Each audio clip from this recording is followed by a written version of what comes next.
mbokk yi ñu ngi leen nuyoob jàmm nuyoob yërmande nuyoob barke yi nuyoo faxe ko fii ci AG radio ak seeni mbokka Saliu Njaay citizen empowerment mooy programme tey bi te ñu tàmm di leen ko indil londi bu ne bési tey bi daldi tolloog bésub londi ñaar fukki fan ak juróom ñaar ci weeru January atum 2025 comme nin ko gëna xamé rek ci kalaama angale tey la Monday 27th of January 2025 gan gi tey du kenn kudut Mr. Sheriffo Bayor Sonko am ñu ko xamé ci Sonko Gambia mu ngi yëngu tey liggéey ci Brikama Area Council waxtaani tey bi nak ay fana la ndikte mbokay réew leen mbir Brikama Area Council sayu ne ñu ngi koy dégg ci media bi ci newspaper yi surtout li nga xamne mooy li xew di operation clear the road dem nañ fofu Brikama dégg nañ fa ne den fa daaneel cantine am mbaar yu bari loola nag nekk loo xam ne lu mirti Brikama Area Council Chairman Yankuba Darboe la ba tax na tey dineen waxtaan Sheriffo mooy ki ñu defal jàngati bu noonu mbokay duma def ludut daldi ànd ak yéen rek ñu daldi dem jëli Sheriffo Bayor Sonko Mr. Sheriffo Sonko maa ngi lay nuyu di la sant di la gërëm di la jox sa wàcc waaye ba mat sëkk di la yaatal te di la dalal fii ci AG radio Sonko mun nga laka bu la neex mun nga laka mandinka mun nga laka English mun nga laka Olof bam des Chinese nit la Chinese ñu bari déggun ko Gambia ma dali la may rek nga dali nuyu wante déglukat yi bala ñuy tàmbali waxtaan je. All right, thank you so much, brother Pap Saliu. Mu ngi lay nuyu with brother and whoever is in the platform fii man na seen rak seen bokk Sheriffo Bayor Sonko aka Sonko Gambia. Ntelera jandron bi pour nali kacha be kela menti comme bro ya fanyame kacha Brikama Area Council more especially an operation clear the road so I albesa si ali la moy bi na believe lo kacha nyinga be kala kacha kuma balti me ko le kacha la mele alon ko banko mo nyanta kawlo long askani ding war xam lu naka di happen fi Brikama Area Council especially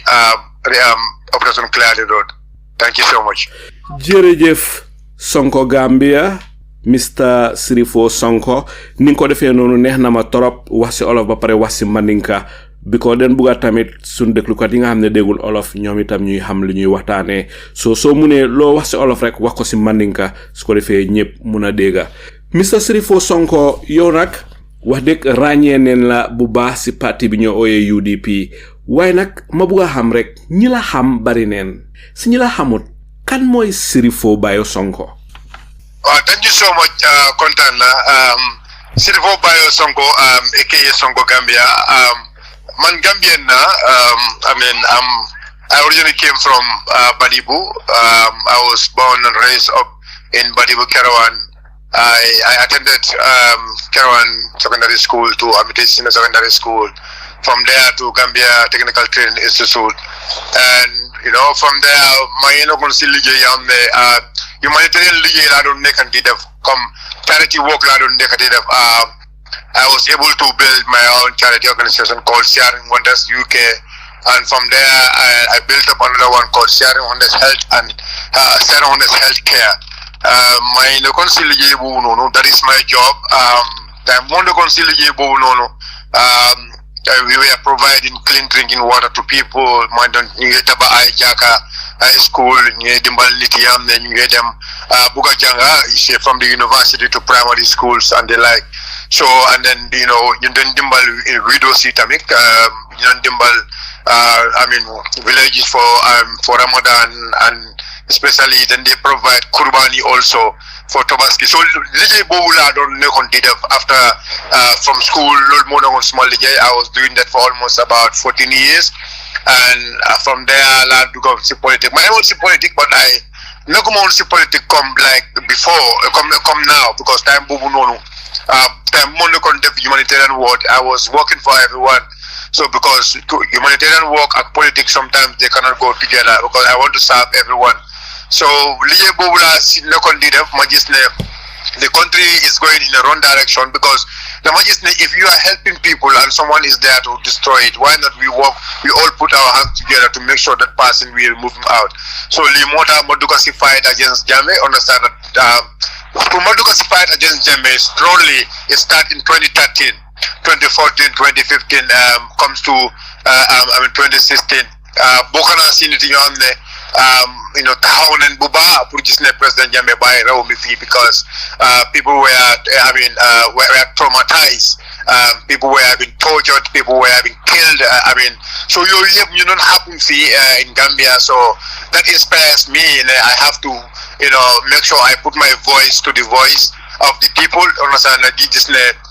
we end some kind of tyranny government in this country. So to cut it short, this is Sheriffo Sonko Legini. I'm a prominent member of the Democratic Party, and Nekanasi Lulu, and now I am a councillor representing transport in Brikama Area Council, but also part of finance committee, part of development committee, part of establishment and appointment committee, and part of market committee, and also part of different hard work committees. So to cut it short, this is Sheriffo Sonko, and comment up on Yamun Dorong, Kasitani Dorong, Temusitwo Sonko team, but up at the Karawan, Walto, Nakaramoke, Karawan Karamuto, Morgentara, I'm just in a secondary school, Kavim Bodaji, Nata, GTDI, Nana professional studies Kawato, Kabibarimbo professional studies Kaka, Alabandula, Natana, Nakamod, Mea Lonko, Tata Mulko, Mea Lonko, Adamadul Makoi, humanitarian job, Akaramadul Makoi, Alamadul Fasa, Wadamadum Mako, Yukono, Comenka, Colonel Simole, Kapompol Dundumole, Mea Lonko, Sulota, Kisanola, Kajamo, Loblalto, Kamul Makoi, Kela, Karamul Joe, Kamusol Mako, Mea Lonko, Kiamano Lubanta. Ka dinul mako dinul me yalon ko ifamanyul banda on tele merol banda ka jamol lo ka karamol lo boarding school lo yimbanko kanjang nin kada fende me yalon ko karna do ko ti fo wato me yalon ko narna je ko banko be tembelo tembe me yalon ko asulota pour mbe enda keje mfanan kafta molma nana voice dundi kabin 2013 2014 2015 for 2016 time me yalon ko na ya je meta na bondi non jang kada mod me yalon ko ni president Barrow usigara nyolo num baring tumana me usenu nyol mudanu ndolla ka finti ndolla ka tranyado fo usenu nyolu fo usenu nyol sorong ntata o bemo be kono fo ko la natana la ka ta president Barrow tombo na banko yaay muta ko danke no ko lisema tombo fa na banko yaay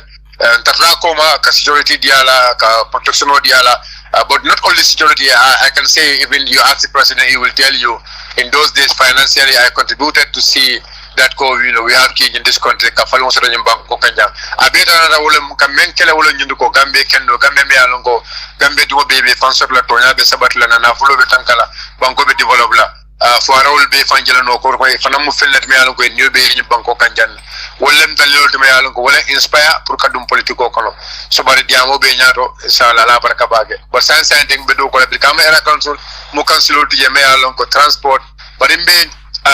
balme committee ko nyame ko committee ko ma ballem bali alon ko na fulo la bunda la maro be committee ko la Brikama Area Council anin do ko men ka do ko ke witinde region fana mbo bunda ko le muta ko nanke bunda me alon ko wala ka molta do ko la amin anin ka ko do ko la ye do ko ke ko nyanda kala nyame mbo committee fana ko le muta fana ko daga committee me alon ko wala marsa wala tundo kan jam fana mbo committee ko la anin committee dul me alon ko nga do ko me alon ko gambe dum nyante ke fanja ko ala barata. Jërëjëf Sheriffo ma bëgg xam rek 2023 daanaka benn ata genn wàll sa gannaaw ñu ngi la jàppoon yow yaa Momodou Sabally du ñàkk yéen a bokkoon seel wala du ñàkk ñu ngi leen jëntoon si different police stations waaw bi nga xamee ne Momodou Sabally dal dina génn yàggul ñu dal di dégg ne join na NPP waaye yow ban tey yaa ngi UDP ah mu mel ni xëñ na du ñàkk Modou Sabally dafa am saafara suñ ko jox am saafara suñ la jox waaye saafara si liggéey bi jàpp la liggéey bi jàpp Modou Sabally moomu dem toppi Barrow ma bëgg laa laaj ndax noonu la fa tëddee am déet. waaw sa laaj boobu baax na trop but I think like man ak Momodou Sabally duñ benn da nga war a understand loolu okay, Mohamed Sabally at some point he do call himself a technocrat, from a technocrat to a politician. But me, I'm a person born. If it comes in terms of governance, like me, I'm a dead politician. Like a technocrat when I was doing, humanitarian work time, but I am a politician on the demogom sumakadu. I am the kind of person. Man lo so mo tanje dara sa so deme ñaw na Africa lo sim small law because the majesty integrity is very important, so there is no amount of pressure but me mo my push mo duko sileno lo am I don't want to be into it, understand. I have a lot of opportunities munna so many MPP munna I can have everything because President Barrow is somebody born the mabuga the masop top, understand. Like the only thing is me, I'm principled in my word and dama talk this in 2016 the promise we made to the Gambian people, we have to adhere to that, and then UDP not understand. So as far as man, so this is top UDP because of it was the policies and the programs of United Democratic Party. So if the policies and programs of United Democratic Party did not change, UDP, party, because they are not holding their promise to the Gambian. But as far as UDP is holding their promise to the Gambian and they are following the policies and the program, that was the one interest for politics, for UDP. I don't think that UDP. I have all kind of opportunity. Small NPP, I can have Lumamula Amsa, maybe maybe they could not have that because Mawala Negavi, President Barrow need comment of Mabuga. I have to say that clean. The Mabuga Torop, the Mabuga Malija mom, understand. So but I have to be principled. I mean the Mawara, I'm a Sama Sumakadu. So Limota man neka UDP. So time Balanyu Tiama, the Mabuga understand well. I was in mile 2. I was in mile 2 for 1 month. 1 month time 3 years job now. President Barrow Momate, Dugama Foforono. I was there. There was no amount of pressure or no amount of torture. Buma convinced Mama Bai, I'm Sumakadu, but Dugasina Ram the Dusumakadu, but Dugasina Ram the Dusumasago. So I was from that detention and I was out. I was in another detention, I was out. Maduga Mohamed Sabally in a detention. So there is no amount of pressure. One lie, my nyan yala. Let there be no kind of pressure in Milamne. Man, my wecheku, man neka come like Prunde falling. Neka mode mea long wole mangasi divorce Sonko. So Mohamed Sabally, that is his feeling. He wants to leave UDP. That's fine. I don't think. He's been given any form of naso or so and so and so because I was not given such. In fact, when I was in detention,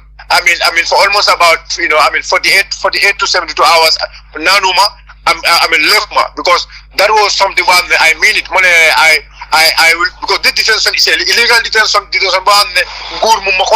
Just to suppress me. I was showing to Gurne, if you want to suppress me, I am ready to suppress myself. So Lulu, come like that is my principle. Because damages man do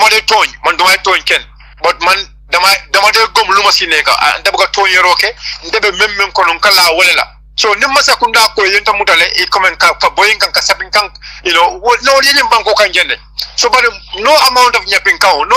amount of sapin kan wole bente bondila no mbe mento kan dundi no kuto no lata menna wole mu lata ko UDP lam parti de meya lonko wole be Gambia bondila UDP lam parti de meya lonko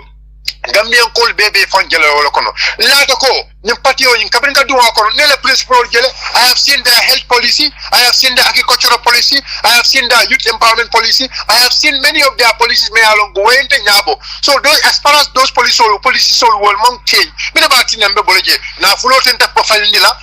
daraja o tem falindila but membe mfalila wala nyindi ko nintuma ya me along go UDP la policies and principle nyinta ya bula wala tinna ndebe UDP b metara UDP sama inshallah fajanni UDP be bola e ba fulo ko ha ndol sai mbanembe ko education normal on for better la jero just to give people mere words. I don't believe in mere words, I believe in actions. So President Barrow mu molti me alon ko I can learn, but I can do la fitanda. But the thing is, not a bail.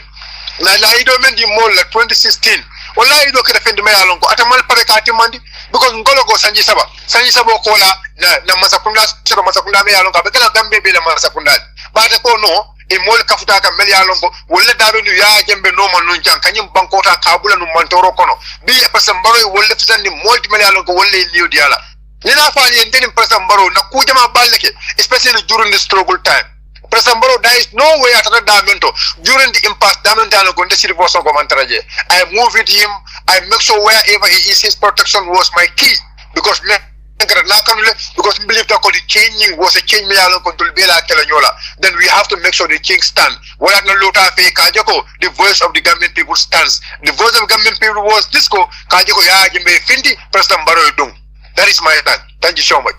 Jërëjëf Sheriffo Bayor Sonko Gambia mu ngoog xaaral ma def benn disclaimer fii li ma wax ne den jox Modou Sabally ak Sonko Gambia di Sheriffo Bayor Safara loolu waxin la rek dama doon tooñ Sheriffo Sonko rek waaye nekkul ne den jox Modou Sabally Safara ak Sheriffo Bayor Sonko man leen jàppee joxul leen loolu man maa doon bugg a waxloo Sheriffo Bayor Sonko rek waaye Sheriffo ma bugg a laa laaj rek yow mus nga foog ne Momodou Sabally dina bàyyi UDP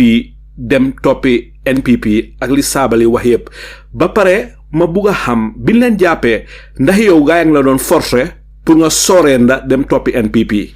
No, man, I'm the time buma jàppee man I don't give that room to the police because like time buma jàppee man suma taxawaay bi mooy ne lan laa def. Okay, ban luwa ngeen ma bëgg a charge, do it and then move out of my face. I don't have nothing to do with you people. That's it. So man affaire duga NPP ni that's not my interest. Man I'm not a police, I would be police am na dafa dog pour man la ci pour ñoo wax ma façon wax yoy nonu. I don't think we have that kind of unprofessional police officers here. I don't think lolu am na fi Gambia fi. Maybe mun na nekk so but dafa amul ben police officer ko amna dafa ñew ci man dima wax façon wax yoy nonu. So Sabally, I mean, so ma wax ne before Sabally left, Sabally will believe you the bit na wax ne did it Dubai. Lol moy suma gom.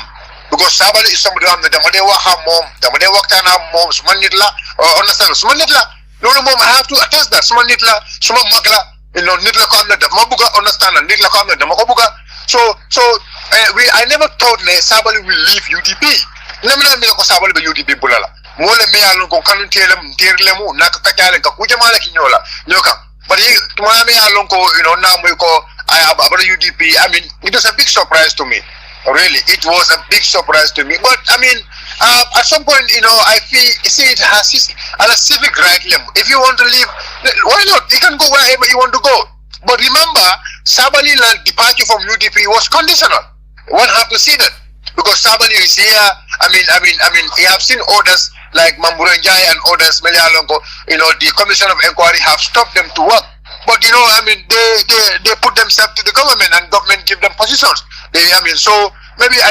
Muna Nekana is because of that UDP did not come to power. So then if he have to sit for another 5 years now, maybe, he could not survive that. So maybe Lulu Muna Tahne, mom by UDP mu join President Barrow. But anything I think lolu explanation bobu nonu mom Sabally mom muna wax lolu carrément man lumay wax fi yeb dafa nek speculation about his move to UDP to NPP. But at some point it's a civic right mo kuneka party bobu ka join, you can join there. Man luma de wax ni di moy ne we have to respect each other, we have to be friends because le problem bi moy ne today we can be enemies, but tomorrow we could be friends. Understand? So when we are in politics, we have to try to be civil there, so that like if it can come at any time, we can come together and make sure we develop or we unite the country to be one Gambia. Malola de work politics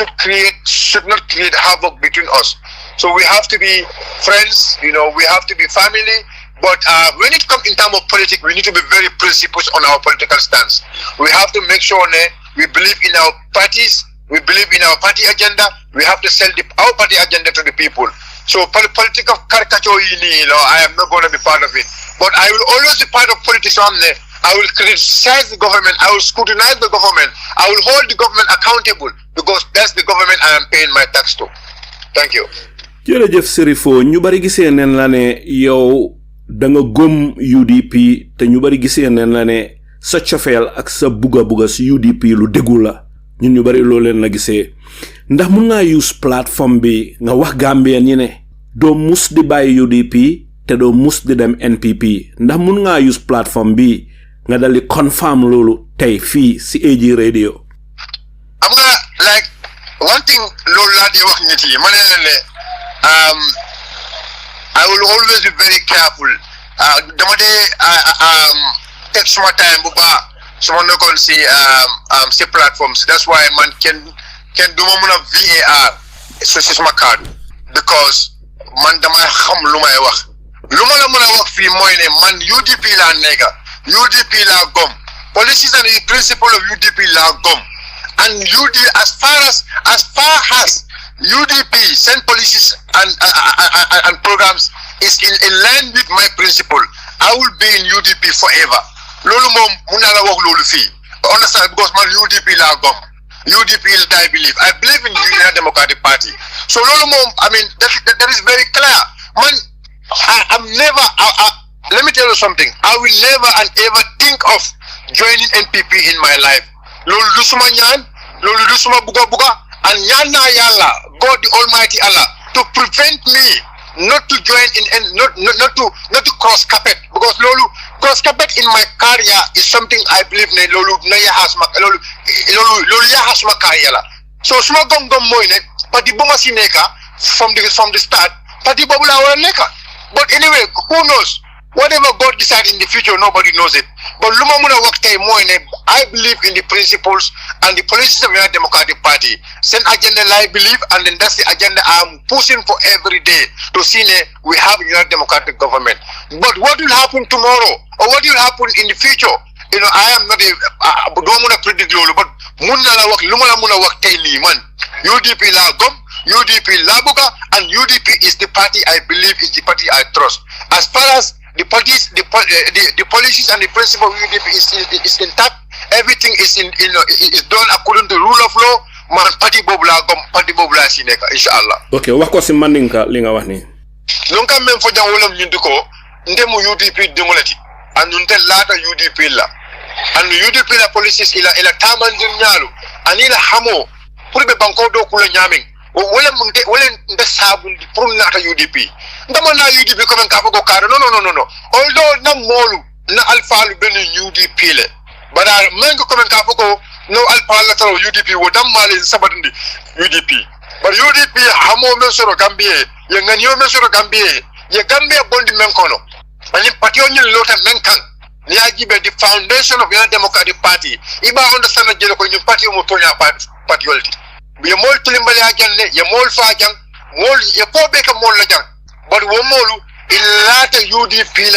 ilata UDP la tarambulo la. So wala ya tinna isabatita UDP sai tara ko be tara ye oron dol fanam be yalo ko mudinno woti bi o lata o kukili wala ko nyim patio mu tonya patiolti nyim patio la pour ko tonya fasa an nun tol inshallah be tarlo tonya no mo UDP kono oron te mank mukasi kamila na balo kono ka fa ko ndabe bol UDP do kara pati do so ko patio membe ko NPP alma alen tanka wala nga ala dan wala pour alen tanka wala ba jole ibe men fola il faut ko mo iti sawol fono ba ala men kala ala subhanahu wa ta'ala no fe wala woti bari adana kelen sawoti anata kelen den na koti pour na foko me join NPP or any other political party bari party be mbulle party me ya lonko abe lo kurunne atla ala taram bulo be senari ninga tar amala taran silo bula nga dan ne pour aller do party do fo ila yomidin to mala me ya lonko UDP la taran silo ala lonkam bulo aba nyama alma aller to UDP fo ila yomidin inshallah ala baraka. Jërëjëf Sheriffo Bayor Sonko mbokay tedda yi di leen fàttalil ne Sheriffo Bayor Sonko moom mooy sun gan te ñu bari xamee ko si Sonko Gambia fi mu nekk ñu dal di ñëw si Brikama Area Council ma bëgg laa laaj rek Sheriffo bi nga xamee ne ñëw nga Brikama Area Council ñaata at la boobaa léegi mbokk yi ñu dal di may Sheriffo Bayor Sonko dafa melni fam connection issues xamna legi tay dina dugas wat ci line bi waye bala Sheriffo di ñew rek ma dal di ñew ci Bura Diba Bura meanwhile ñu ngi xaar Sheriffo na nga gisee li fi Sheriffo jota waxagum Bura ni te laaj na ko time bin ko jappa almost 1.5 year ago momo Mamadou Sabali gena join NPP way momo ngi continuer te deggu jappa ci UDP na nga gisee lolu Bura ay saaru jere amna call ci bari ci téléphone am waaw gis na lolu waaw dina ñëwaat legi ni waaw lolu la bu fi so amna dina ñëwaat ba alay salu waaye soo gisee nga laaj ko loolu bëggoon na xëj na su ñëwatee nga def follow up question laaj ko ndax moom Modou Sabally ñoo bokkoon seel or not waaw mu ngi amoon accès mu ngo ñëwaat na ok fi mu nekk Sheriffo waaw fi mu nekk Sheriffo ñu dal di may Bura Diba Bura ban laajte nga amal Sheriffo Bayor Sonko Bura waaw Sheriffo ngi kontom baake Bura Diba Sheriffo man ko nuyu diko gërëm diko sant bu baax Sheriffo before janim bita fola laftare do yedula killing senen di demanding bawo kabiri ye muta eni Mamadou Sabally diamo dole finti sanan Sabally da nyita MPP because iko kabiri ngo mutarobe kedin wotumoren modol nata Musa Drame to finti tajele iko wonde nata diamo kuma sita wolto ka faye ko kajale fele muta banku dimal hanene be siring itebe bata kan ten diamo siata je iko wutumo la te fanani soge sono nata ko sai man do diatela afele president Barrow le yate ban so wal nata jikindi ko naketa tebe sonna pour ka UDP bulakana ini president Barrow be diamo le pour nyim banu ni ya fintindi so akoy ba fintindi la nyaadire kay luwalem doro bawli luwalem I think you have to make the question short because like I said I have an emergency. I'm supposed to be home to do this interview, but I have an emergency and I have to be in that I will be in the that emergency spot in the next 10 minutes. So I think I will give you guys only 10 minutes. If you guys can allow me and we can speak back in the next 30 minutes, I can come back again because Lulu is very urgent. I think okay, no problem. Just the question answer. Any Sabally living is cell killing or y'all separate no? No, nil Sabally mantara no cell killing. Then Sabally mantara cell killing kono. In fact, menkata yenteni Sabally be command Kairabale. Kabin dara Kairaba diamond to je. So after yembe nyunka kalas so mbareta wala sai ko Sabally be kula Kairabale e ko benda sambala blood uldo. So ilan the samba yalo come ilaw jongla life yeta muru ni ilan na kan samba kanifing jimpex kanifing police station or samba woldo so yambula woldo je yambula selo kono je ila tlimbali alu answer because bem tlimbali akeza woldi ila e man charge senda e kan samba ko anditende for what yambula selo kono je me alon ko is unlawful so so Sabally le Musa Drame la ko actually indefend for no Allah because Alman Tran cell killing. Thank you very much. Alaisa mun ga continue mine bena 10 minutes afa again why after dinner waaw ok no fi mu nekk ni ñoo def mooy su ko defee ñun ñu nekk fi di waxtaan bu ñu wootee den man ma door a jekk this emergency situation but like it just happened no problem no problem Sheriffo waaye Sheriffo di nga mën a ñëwaat in about 30 minutes time I have to communicate and in next 30 minutes I'll call and get in inshallah so that we can get into no problem so ñu wootee next 30 minutes rek mun nga click the join button rek nga join dégg nga di join button ya nga join okay good luck Sheriffo jërëjëf waaw fi nekk Bura man no laaj Sheriffo mbiri bin ko jàppee ma bëgg a xam rek yow lan nga si déggoon Bura ndikte xaw ma ndax ñoom ñaar moom Mamadou Sabally leen jàppoon si benn police station ndax different police station ndikte bëggoon naa xam tamit ndax Sheriffo den ko doon forcer comme condition si nga xam ne noonu la Mamadou Sabally ñëwee NPP so xaw ma nag ndax condition yooyu ñu ngi doon jëm a forcer Sheriffo pour mu ñëw NPP so yow lan nga si dégg lan nga si xam waaw lay saalu jërëjëf loolu laa ko noon laaj mooy woon follow up question ma ko noon laaj because comme moom li ma ko bëgg a laaj moom wax na ne loolu xamu si dara because dañ ko separate moo Sabally so comme dañ ko separate moom Sabally bon lu nga xam ne wax boobu moo génnoon moom du si mun a wax dara because nekkuñu woon together waaw waaye wax bu génnoon mooy Sabally dañ ne bu ko gaay téye moo ñoom Bayor Sonko ñu ne jamono boobu noonu la police door ñu ne IG tay boobu di order one ku nga xam ne mooy di ministre right now ñu ne play na si paak trop ñu ne foofu la ko gaay approché di ko advice di ko waxal di ko try pour naka lañ ko encourager bi génne ko UDP si biir loolu nag bu gaay gisee ne kii ni gaay di waxee moom mi ngi mel ni gaay ko convince si la gaay ñëw di ko laaj léegi moom lan la yaakaar ne moom loolu lii noonu la mun a xapulee waaw ñu ne si la mer moom tamit mu mel ni comme ku mer seen kaw si doorin bi ne leen moom mi ngi nii président Barrow moo ko aayee liggéey because Jammeh commission bi moom mi ngi yóbbu keesam bi court te keesam bi ba léegi dara xewu fa ñu ngi ko teg foofu noonu court moom mi ngi nii di xaar because moom dafa feel ne décision buñ jël dafa feel ne dafa uppa because moom defut dara Yahya Jammeh moo ko loolu yóoni moom muy dem di ñëw di ko jox te loolu óor na gaay yëpp so moom defut naanul kaana ne dafa dem central bank pour jëli fa benn xaalis te Yahya yóoni ko. ok Bayor Sonko time Yahya Jammeh moom lan la woon fan la doon liggéey. Bayor Sonko wax na la ko right now mi ne moom charity organisation la amee woon long time so mi ne later part bi ñëw na mu join UDP bu mu joinee UDP wax na ne comme tension bi ni mu magee ni mu réyee woon loolu taxoon charity organisation bii ni mu amoon lifinam bi daal so ni mu fa activé demee tut noonu mu dugal trop ci politics so nekk UDP ñun ñëpp xam nañ ko UDP because moom nekkut ku laaxu so si biir loolu tamit wax na la tamit ne comme président Barrow bu ko UDP jëlee moom moo naan dema moom fu nekka dafa mel ni mooy woon sécurité gardam bi te soo xoolee picture si time bi 2016 sa di nga ko fa gis foo gis Barrow mi ngi taxaw si booram so moo fa noonu nekka full time pare si lu nekka pare si xeexal nit ñi pare si everything so léegi ba bu Barrow widee ñoom yëpp ñu ngi fa woon waaye bu Barrow jëlee direction bi so Bayor nekk na ñi nga xam ne njëkk dañoo génna gisuloo mu ngi la ko wax si time 3 years bi si ñu arrêté detail leen mile to 1 month moom si la bokk moo ñoom Chairman Yankuba ak ñu bëree bëri ñi nga Adja Fant tamit si la bokkoon ñoom yëpp ñoo nekkoon 3 years jot na so ñoom ñu njëkk a jóg la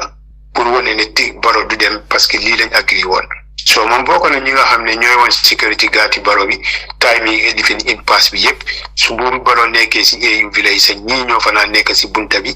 ñoo naan nekk si pick-up bi escort Barrow ak yooyu noonu yëpp nekkutoon ku laaxu because waxam daf dee ragal loo ñee na ñu bëri time bu sax because amul lu la gën a wax so dafa wax direct to the point so moo tax ñu ko ooyee Bayor Gambia Sonko Gambia waaw waaye gis naa ne ku lifin la he is very vocal ku mun a wax la he is a good speaker gis naa loolu si moom bu baax a baax waaye ndeysaan Bura ma bëgg laa laaj rek nit ku mel ni Bayor Sonko yàgg na UDP moom mu ne ku jege ñoon Momodou Sabally la xaritam la woon ndax bi Momodou Sabally demee NPP ndax tryutoon pour jéem a invite Bayor Sonko pour mu dem toppi ko na musuloo déggal lu mel noonu. non yaakaaruma ko because Momodou Sabally bam waxee ne bam demee MPP bi foo mu dem wax bi génn na fu nekka because man sa dégg naa wax bi am na ñu nga xam ne am nañoo contact ak moom man call naa ñooñu de leen ñu ngi déggal lii de so waaye ñeneen ñu bari buñ approché Sabally di ko laaj Sabally dafa bañ ba ñeneen a ngi sax dañ def audio ne du dëgg bàyyi leen lii ngeen di def so dafa mel ni dafa rusloo ñu bari because of bu mu nangoo léegi naka la moo demee loolu nekk problème soo bàyyee xel fu nit ñi dooree di gën a understand ne kii dem na mooy buñ indee 2023 estimated budget bi bu mu génnee di support budget bi ak budget boobu ni mu mel foofu la ñi nga xamoon ñu noonu xaw a hésité foofu la ñëpp waxee ne non lii dëgg la because budget boobu mu noonu support ak moom waxam bi ni mu noonu against budget yi nga xam ne moo noonu ñëw te bii dafa gën a ëppa rawatina la mid di farmer store yi président bi ak yooyu yëpp la support si leen nit ñi ne li ñoo joxoñ li nit ñi di wax loolu dëgg la foofu la ko nit ñi dooree tamit nag di ko attaque kenn meetu ko jaama ñeena ñi tamit di ko ne nag morusloo foofu la jógee nag binda letter ne resign na from UDP because foofu la affaire yi gën a feeñee waaye before loolu di gisee bi mu noonu go on te amoon nañ information bu nga xam ne Moussa Dramé suma fàttewul amount bi xaw ma 2 million something dugaloon nañ ko si account am loolu tamit likoon na bu loolu liggéey tamit 2 million si account kan lañ ko dugal account Momodou Sabally waaw wax boobu noonu génnoon na bu wax boobu génnee gisuloo Darboe benn interview am mi ngi wax ne xam na ko before Sabally dem soo ko xoolee wax bii nii moo génnoon so si banque bi ñu noon liggéey foofu so foog naa ñoom ñoo link information bii waaye déggoon nañ tamit ne Momodou Sabally liñ ko jox ëpp na 2 million am na ñu doon wax sax 10 million ak yu demee noonu musuloo dégg lu mel nii yeah I know because xam nga comme moom daf leen liñ dégga mooy moom daf leen ne moom di jënd jaan si pax lu dal Ismaila Cissé moom loolu du ko dal loolu tax mu noonu xaar gaay soo xoolee moo tax ñu yóbbu private lifin bill boobu noonu ñu attach certificate of urgency ñu dugal si presidential former president bill bi nit ñu bëri nekkoon di coow loolu fekk ñu ngi blackmail because suñ ko yóbbu woon jaane commission bi rek time boobu wax bi nit ñu dooroon nañ di wax ne Sabally tuuri si nekkoon la fa bëri so lu ma mën a dem si tuuri yëpp waaye liste bu génnoon tuuri Sabally mu ngi si so léegi président Barrow liste boobu lan la président bi bëggoon pour ñu bàyyi leen ñu ñëwaat reinstate leen back to the system waaw liste bu génna ne ñii nangu nañ pour dem MPP orally so liste boobu loolu tuuri Sabally mu ngi si so loolu nag mu ngi noon go on mu ngi noon circulate fu nekk so after si la président bi indi former président bill bi ak jox ñi nga xam ne ñoom leen advice li mention si jaane commission bi amnesty so boo ko xoolee jamono boobu ñu bari dañ focus si former président bill bi benn ñoo nekkoon di wax lan moo tax mu indi bill bu nga xam ne daf si attach certificate of urgency bu nga jox amnesty ñi nga xam ne dañ leen mention si jaane commission bi so ñi si noonu wax bariwul soo ko average mun ngaa wax ne 65% bi yëpp dañ focus rek si former président bill bi te fekk li leen si ron so nii la ko indee wilit nañ may ni Gambians yi am nañu Gambians yi foo leen puus ñu dem seen focus si yenn yi du dee bari man suma boppa man waxoon naa si amnesty bi because man coalition of progressive Gambian bi ñu nekka suñ 9 point demand si bokkoon na ne pour ñu implement jaane commission bi so man loolu waxoon naa si defoon naa si audio ne Gambian yi fi ñu focus waxuma ne banut de waaye lan moo tax président bi di indi bill bu nga xam ne certificate of urgency la fa attach la ko indee te loolu dafa expensive one te ñun mention si jaane commission bi ñooñu la bugg a baalal léegi ñan la bugg a baalal si loolu man maa ngi si noonu wax si loolu so mu mel ni soo gisee président bi attach certificate of urgency maanaam Sabally bokk na si li gën a tax pour ñu baalal leen Sabally la ak ñoom Joogu Ba because man wax naa loolu sax man waxoon naa loolu si suñ groupe bi ñan nga mun a fàttale ku ñu nekkoon si liste bi liste bii nii bu nga xam ne moo noon circulate allégation la woon soo ko xoolee kii Olidiba Wada mu ngi woon si liste bi Almame Tall waxoon nañ ko si liste bi Rohey Malick Lowe waxoon nañ ko si liste bi waaye Almame Tall dafa nekkoon si liste bi ndax dañ doon rumors rek ne mu ngi si liste bi waa liste bu génnoon ñu ne ñii la Barrow waxal xam nga Almame Tall after génn na ne loolu nonsense la man interview naa ko mu weddi ko ne moom demul fenn yow interview nga ko mu weddi ko waaw damaa wax ne comme time boobu la li ñi nga xam ne seen tuur yaa ngi fa woon so muy circulate so tuuri Almame Tall mu ngi fa woon waaye gis nga boobu ngi nii Rohey Malick Lowe ngi nii Olidiba ngi nii yooyu yëpp amu si waaye comme bu Sabally bi boobu moom taxaw na so loolu laa bëgg a wax foofu rek so waaye liste bi foog naa 9 members ñoo fa nekkoon daal ñi nga xam ne ñooñu UDP lañ jógee woon so ñoo fa nekkoon so waaye nii la affaire yi développé wax bi di gën a génn wax bi di gën a leer evidence yi di gën a génn all the time si fi Sabally ba finally mu xam ne nubu bi amatul njëriñ so finally mu dem so mu nekk lu nga xam ne bett na nit ñu bari parce que nit ñi dañ fogoon na du musa def façon yi because moom wax na du benn du ñaari yoon ne réccu na li nga xam ne loolu la noon defal Yahya Jammeh so dañ ko forcé woon time boobu dictatorship la ak yooyu noonu yëpp waaye ba léegi si beneen boor bi am na ñu xam ne ñu ngi wax ne kii gëmul dara kii xaalis la gëm ak place ak yooyu so moom noonu wéedi loolu léegi dafa mel ni ñi nga xam ne loolu lañ ko noon tuumal loolu fu mu nekk ni moom ñëw na ne leen li ngeen doon wax yëpp digga la si gàttal loolu la Sabally def so léegi bi gi nii gis nañ ko mi ne Barrow 4 term mi ne Barrow 5th term dina dem be ñaata term yëpp mu ngi koo wax so soo ko gisee moom amee na jikko bu nga xam ne président bu moo ko mën a jox liggéey dafa mel ni without président jox ko liggéey mënut a survive moo tax ku ko jox liggéey noo ko buggee noonu la ko defalee si gàttal loolu la ni ngi gis si affaire am so mu mel ni loolu gën naa óor léegi Gambien si yëpp alay saali waaye nii moom li ngay dox si ron la mu tegal leen moom tamit li nga xam ne loolu la bugg a gis moom bala moo announce ne moom dem na MPP te gaay dañ ko defal bala moo dem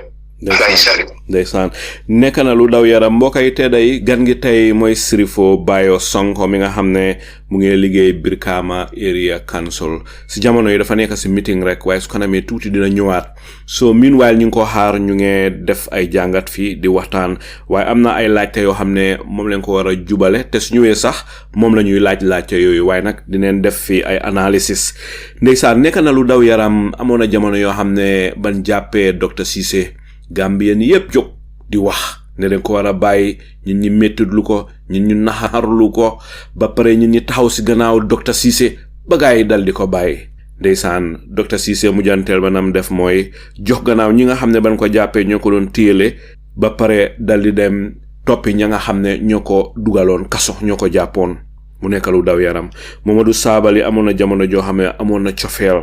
wax dëgg waxam ndaw yi dañ ko daan déglu ñun ñi dañ ko daan déglu gisee woon nañ ko jàmbaar goo xam ne am na a very good career in politics waaw su mu ñëwoon tuuti am na ñoo xam ne sax ñu ngi doon xalaat ne eni nguur goo xam ne ñëw na after Barrow rek Momodou Sabally na si am place bu kawee Momodou Sabally moomu tey ak lim sotti Barrow yépp ak lim taxaw defend honorable Ousainou Darboe ak UDP lam wëccu woon yépp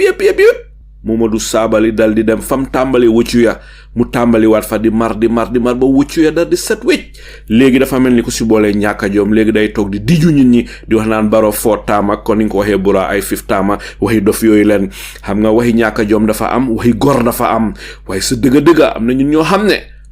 xaalis du tax ñu dal di jaay seen ngor ak lii suñ politics di yaaxu yépp li jamono di yaaxu yépp am na ay Gambien yoo xam ne ñu suñ biir xaalis du tax mu ñu jaay seen ngor jaral na leen ñu dawal moto bu màgget ba mu daan dawal 20 years ago jaral na leen néeglu yaas ban dëkkoon 20 years ago ñu ngi fa ba tey te pare neen pour nekk fa ëllëg waaye duñ jaay seen ngor waaye ndeysaan xaalis seytaane la am na ñoo xam ne lu tuuti rek ñu jaay seen ngor wécci seeni wax wécci seeni laameen mooy jamono civil rights movement de America ñooñu leen daan ooyee turncoats di Uncle Toms ñoo xam ne ñii ay bukki yu sàngoo de rebelle ñu nekk suñ biir waaye am na lu honorable Ousainou Darboe dal di wax mu ne Momodou Sabally musuta nekka UDP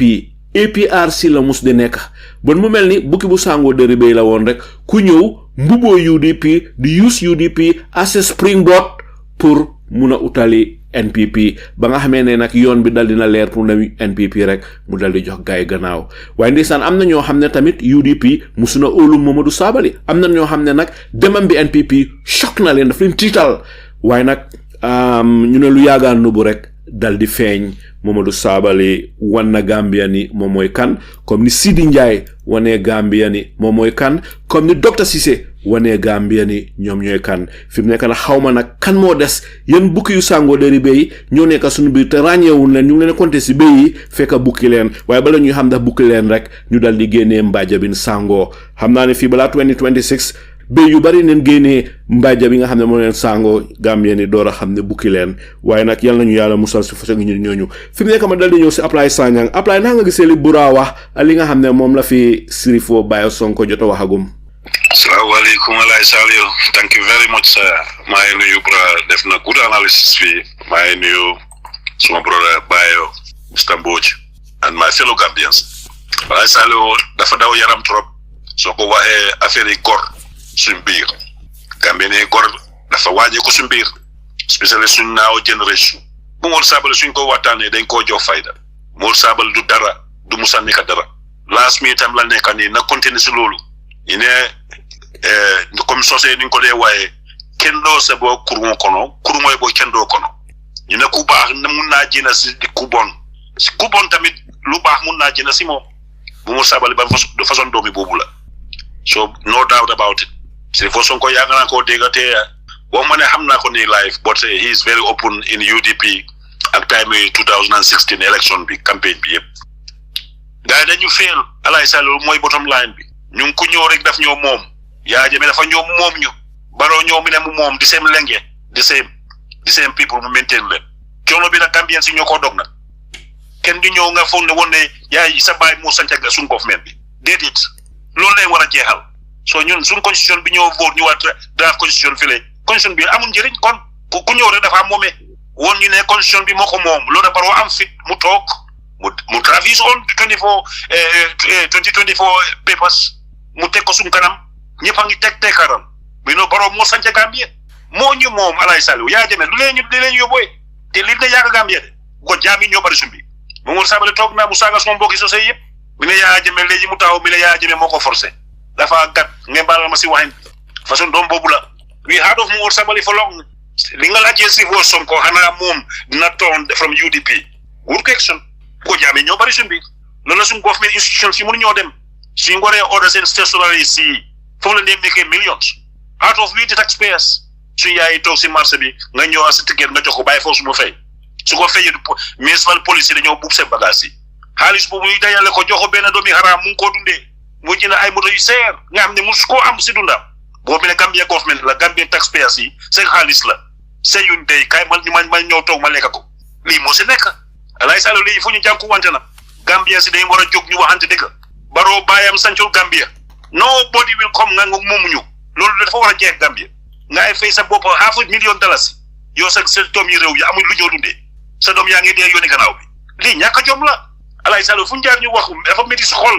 fu ñu jaar ñu daji ko bra lu mu ko wax yëpp dëgg la they fail we the people coalition bi ñu ñoo ko sponsor jërew kenn seen poche Gambians ñoo ko sompa ñoo sanal leen carte ñu teg leen fa yow nga ñëw ñu won ma sëy ndey léegi ñuy wax ne ñuy ñaaxa suñ government bi nga ñëw teg leen suñ kaw kenn du nga si di njaay rek of moo sa doy na rek fa waxata mu njara nekk suñu speaker ñu doon rey ñu put the condition ñu support the dictatorship for 23 years loolu mën na la Gambien ñoom muñ bëgguñ suñu bopp Alaaji Saliou li nga laajee broda bi mooy dëgg bi nag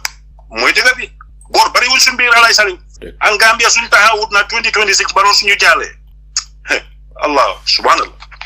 Alaaji Saliou ma ne la Gambia fuñ toll nii métit bi ñu yëpp ko solfal suñu boppa kenn du xeexal kenn de ñëppaay jóg ñuy xeexandoor parce que da ngaa xeex sa xeex benn gën a toog fene mu ne la mu ngi laa ree yéen xamu leen di technicality ñu all those running their dirty mouth now da nga leen déggoon démba doo leen dégg lii mooy dëgg suñ kilifa ne dañ war na ci suñ wéy bi suñ bugg a jànku wante Barrow ñu génn fa ñu Gambia ñu yut maan ñu fees ko and we got to rescue our people thank you Alaaji Saliou man laa déglu jërëjëf Apply sa analysis yooyu am na doole torop wax dëgg fi mu nekk ma dali ñëw si Mr Mbodj suñ gan gi tey mooy Sheriffo Bayor Sonko am ñu ko xamee si Sonko Gambia mooy gan gi waaye den door interview bi rek mu am something very urgent lu moo toppatoo soo ñu ne xaaral ñu may ko 30 minutes su kanamee dina ñëwaat waaye ma bëgg a xam rek Mr Mbodj bala maa ñëw si laajte yi ma walaa ci about Brikama Area Council tey yaa ngi doon dem béréb waaye bi nga ñëwee ba Tuujareng nga gis policier soldat yi ñu ngi bloqué yoon bi lan nga ñu mën a wax si loolu lan mooy li xew. maa ngi nuyu ñëpp Alaaji Saliou ñu nekk ci panel bi and everybody anyway ben tey xawma the right information about lan moo tax waaye xam naa ne ñu ngi doon search moto intensively which means ne am na lu ñu doon seet parce que police ak soldat suñ defee roadblock together that it's something serious am na tib buñ am na lu ñoo seet o am na ku ñoo seet loolu mooy li gën a logique pour wax waaye mbaa kay nekku ne Yahya Jammeh duga si dëkk bi Yahya ngi wax ne mu ngi ñëw de mbaa du Yahya la gay loolu seet non xam nga Alaaji Saliou man waxi Yahya daanaka duma ko dee wax sax because man xam naa ne Yahya si boppam sax musu ta gënta pour ñëw Gambie waxuma la xalaat de waaye musu koo gënta sax so nit ñi nekk fii suñ amul dara luñ def o suñ amul dara lu ñoo solver di problème suñ am so ñu créatal suñ bopp problème yoo xam ne dañu mën a relieve from problème suñ am because waxi Yahya loolu definitely nañ ko tegee boo daal because gisuma dara loo xam ne mën na seen njëriñ gaam waaye li gën a important maa ngi la doon dégg Alaaji Saliou yaa ngi doon affaire yi ngor xam nga one big mistake bi nit ñi dee def mooy ngor soo ko amee mënuloo koo jaay loo amut mënuloo koo jaay ñi am ngor place bi leen bëgg ñi mel nii yëpp nii lañ musa mel xam nga ñun duñ dee bàyyi xel ci nit ki oo duñ dee xam nit ki one good example mooy nga di Yahya Jammeh ñëwee ñu bari dañ ko underestimate ne kii dof la soddaal la waaye fàtte nañ ne Yahya Gambia school la dem and that time Gambia school was top of the cream nit ñi tamit fàtte nañ ne Yahya Jammeh state house la yoroo te fàtte nañ ne soo yoroo state house you know the power house xam nga kii dugga xam nga kii génn xam nga kii wax dëgg bu dul wax dëgg yëpp because yow yaa nekk si bunta bi so ñun dañ dee bugga di nax suñ bopp ba pare ñuy play the victim afterwards lu very sad la soo jëlee Momodou Sabally check his history before mu nekk dara checkal bi mu nekk si university bi student union nga check bi mu nekkee central bank naka la jógee central bank dem minister of finance so if you know all those history di nga xam ne kii is not interested in anything else apart from mom ak family naka laa leen because bëgguma dugga in his real background because man I know him bi moo nekk xale lekk Perseverance xam naa ko bu baax a baax a baax moom kan ba pare Modou Sabally and unfortunately soo gisee bëgguma gën a wax lu sori suma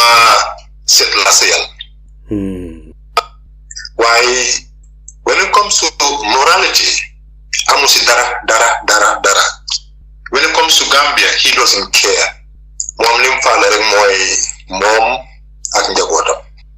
ci na ngeen wax Dr. Cissé seetal background am same thing Dr. Cissé ñëw na doy ba am membership ba field membership card form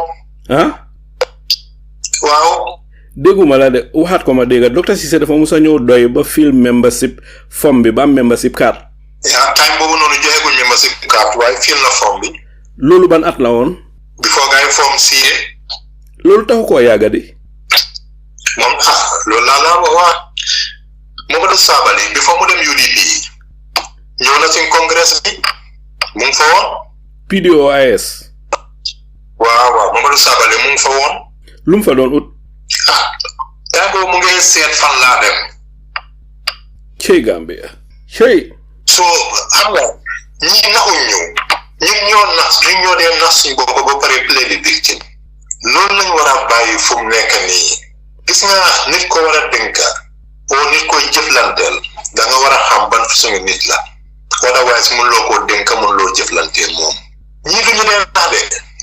am na koo faate Samsudeen Sarr non Samsudeen xam nga si spijam bi dafa wax ne lan la Yahya Jammeh tuxu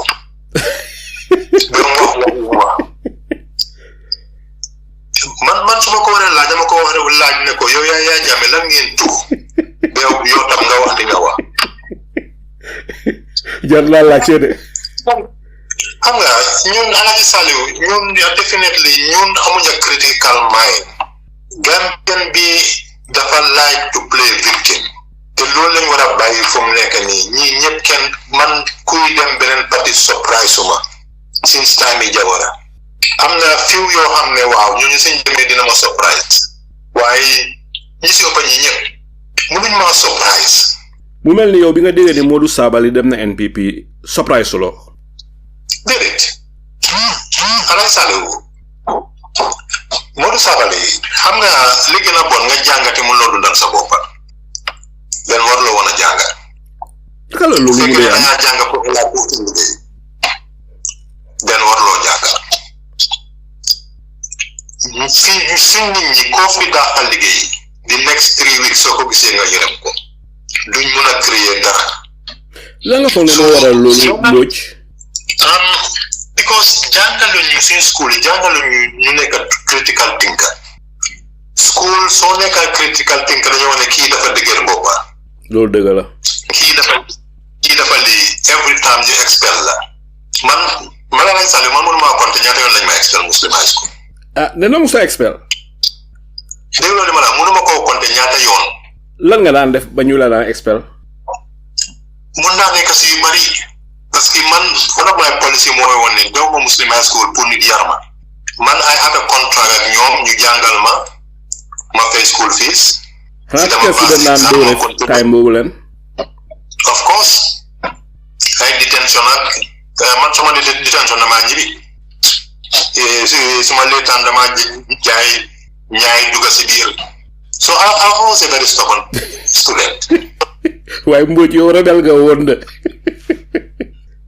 du ma wees ma par rebel waaye mun naa wax ne I was not happy with the status quo. maanaam doo daan bugga daal ku la jaay advantage. waaw. da nga daan fight sa right. not only loolu waaye ñun dañ demoon school pour ut xam-xam not pour repeat li nit ñi binda oo li nit ñi wax. that was one of the biggest problem bi ñu daan am. xam nga man naa have a critical mind am na benn day ñu jox an assignment ñu ne Mansa Musa was the greatest king or not man ma choose ne he was the greatest betrayer of Africa loolu laa binda and teacher bi was so angry with me because ñëpp a ngi jàppe woon Mansa Musa somebody extremely great waaye man point bi ma gis woon mooy ne he exploited the people with all that gold. Imagine nga may gold, then the price of gold down si world market bi. Te mu ola la gold bobu momu loko, sa wad ka ñoko mom. Da ko gold bobu da ko na jël pour develop sa dëkk. Ko wala sale, how can you call him the greatest person? Laajte bu am solo. Man fofu la ko based on. And what did he achieve? What did he develop? None. Someone named Mansa Abubakar was one of the greatest kings in Africa. Wow. Because, but the funny part, a lot of people doesn't know who Mansa Abubakar is. Mom la don't like to say. Kan moy Mansa Abubakar? Koku de musuma ko dega. Wa moy magi Mansa Musa, mom mo wara na talk. Waye mu ne mom dafa bëgg travel, dafa bëgg seet ndax am na leneen lu nekk outside of Africa. Bon ñun Mansa Abubakar mo ñu togn. Koku no bim demé ñëwatul nak. Koku mom la ñu wax ne agana Brazil. So more discover Latin America, more njëkk dem areas yi noonu yëpp am nañu wax sax ne agana North America. Why that is not a historical fact. Why xam nañ ne agana Brazil. Bon Mansa Abubakar jàmbaar la woon. Kooku joxe na xam-xam. Soo jëlee Mansa Musa man xam-xam la ñu jox. Lan la ñu bàyyi apart from jël suñ góol bi yëpp maye ko. Ak xeex woo ju du jeex rey suñ nit ñi. Then what? These are the history. Lii mooy suñ history and dañ ko war a nangu. Then ñu door di criticize suñ bopp self-critique dafa war a am. Ñun Gambian bi soo ñu ne Gambian bi melul nii Gambian na akay nii la Gambian bi mel. Gambian bi is not unique. Gambian bi nit la comme ñëpp. So lii mooy wax ci fu mu nekk nii Alhaji Saleh and dañ war a door di bàyyi suñ xel seet ñan la ñoo dénka ak ñan la ñoo jiital because anybody koo xam ne da nga ko war a dénka o da nga ko war a jiital o da nga ko war a gom dafa war a am track record ne kii jar naa gom jar naa jiital nit ki soo amul loolu lan nga mun a base sa argument ne lii moo tax ma jiital ko suma mbokk la ndax ma neex nim dee waxee moo ma neex dafa handsome ak lan so these are the issues siñ am bu raa war na ko fi ne am na ñoo xam ne bettu leen waaye am na ñoo xam ne surprise nañ ñi surprise lan lañ surprise lan ñi gëmoon Yahya Jammeh ñu ngi APRC dañ tey poussé wuñ because dañ ko gëmoon gis nga mënuloo gëm dara tey ëllëg nga ne gëmatuloo ko mënta nekk den yow su fekkee ne kii su fi nekkaatee gëmatuloo police yow lan nga gëmoon exactly apart from na salary bi nga am so lii moo tax ba suñ political arena bi Alhaji Saleh ñu am problème and dañ ko war a sanitize ñu ñàkk a fayda yëpp dañ leen si war a génnee gis nga ñi nga xam ne jàng nañ am nañ intégrité ñu door di dugg into politics parce que suñ ko defut lii dafa continuer ñi gën a ñàkk a fayda di dominer suñ politique bi ba pare rules ñi nga xam ne ñooy wee seen bopp dañ am fayda dañ jàng dañ am xam-xam dof yi di leen rule benn tey Alay Saliou ya ma bàyyi la ba si kanam. jërëjëf Mr Mbodj si wax yu am solo yooyu fi mu nekk ma daal di ñëw si Bura ñu jëm nag fi mu nekk Brikama Area Council while ñu ngi xaar Sheriffo Bayor Sonko Bura depuis bi Yankuba Darboe ñëwee Brikama Area Council daal di nekk chairman bi sa dégga saa yu ne dinañ dégga lu yëngal Brikama Area Council wala sax léeg-léeg Brikama Area Council dal di yëngu si boppam buñ fàtte ne am na ay at sa gannaaw bi nga xam ne Yankuba Darboe dal dina ñëw ku mel ni Alaaji Jeng moom mi nga xam ne mooy director of finance déggoon neen li nga xam ne mooy li xew ba ñu send leen into administrative leave mujjanteel ba xaw ma ndax dañ leen daaxa ñoom Baye Seyd Jeng ñoom Souleymane Jeng Malik Jeng Omar Sedi Kan xaw ma ndax yaa ngi fàttaleku ñii so Brikama daal depuis bi Yankuba ñëwee daal saa yu nekk dafa am lu fa dee xew saa mu nekk dafa fa am lu dee xew bu yàggul nag opération clear the road ñun ñëpp xam nañ li nga xam ne mooy li xew waaye lii moom mu ngi xew rek fan yi jox gannaaw foofu laa bëgg ñu mujjee waaye dama bëgg rek ñu delloowaat suñ xel back in the past few years ago ma bëgg naa laaj rek lan moo tax saa yu nekk Brikama Area Council dal di yëngatu since bi Yankuba Darboe jëlee over nguur gi ñoo dee yëngal garab gi ndax Brikama Area Council dafa am problème bu fa nekk lan moo ci sa gis-gis Bura. waaw Saliou jërëjëf fii dafa important trop Alaaji Saliou ñu xool Yankuba ba moo campagne Yankuba Darboe dafa ne Brikama Area Council corruption moo fa fees teg mais ne moom su ñëwee li moo njëkk a clean mooy corruption bu fa nekk loolu la Yankuba campagne mais because Brikama Area Council war nañoo mun a am xaalis because ku fa nekkoon mooy Sheriffo Sonko kooku noonu lim fa nekkoon di def ak wax bu bari bu nga xam ne moo fa nekkoon so gis nañ bëgguma dugg si yooyu sax na yooyu dafa nekk lu daw yaram because record biñ ko recordé yooyu noonu am voice am si lim noonu wax ak yooyu yëpp war na la ne kii nekkul ku nga xam ne war na faa mun a liggéey su fekkoon keneen la kuy rus dafa war a resign waaye li oote woor mooy Yankuba am ñëwee dafa xool local government act bi loolu la xool so mu am support councillorship nga xam ne ñoo fa nekk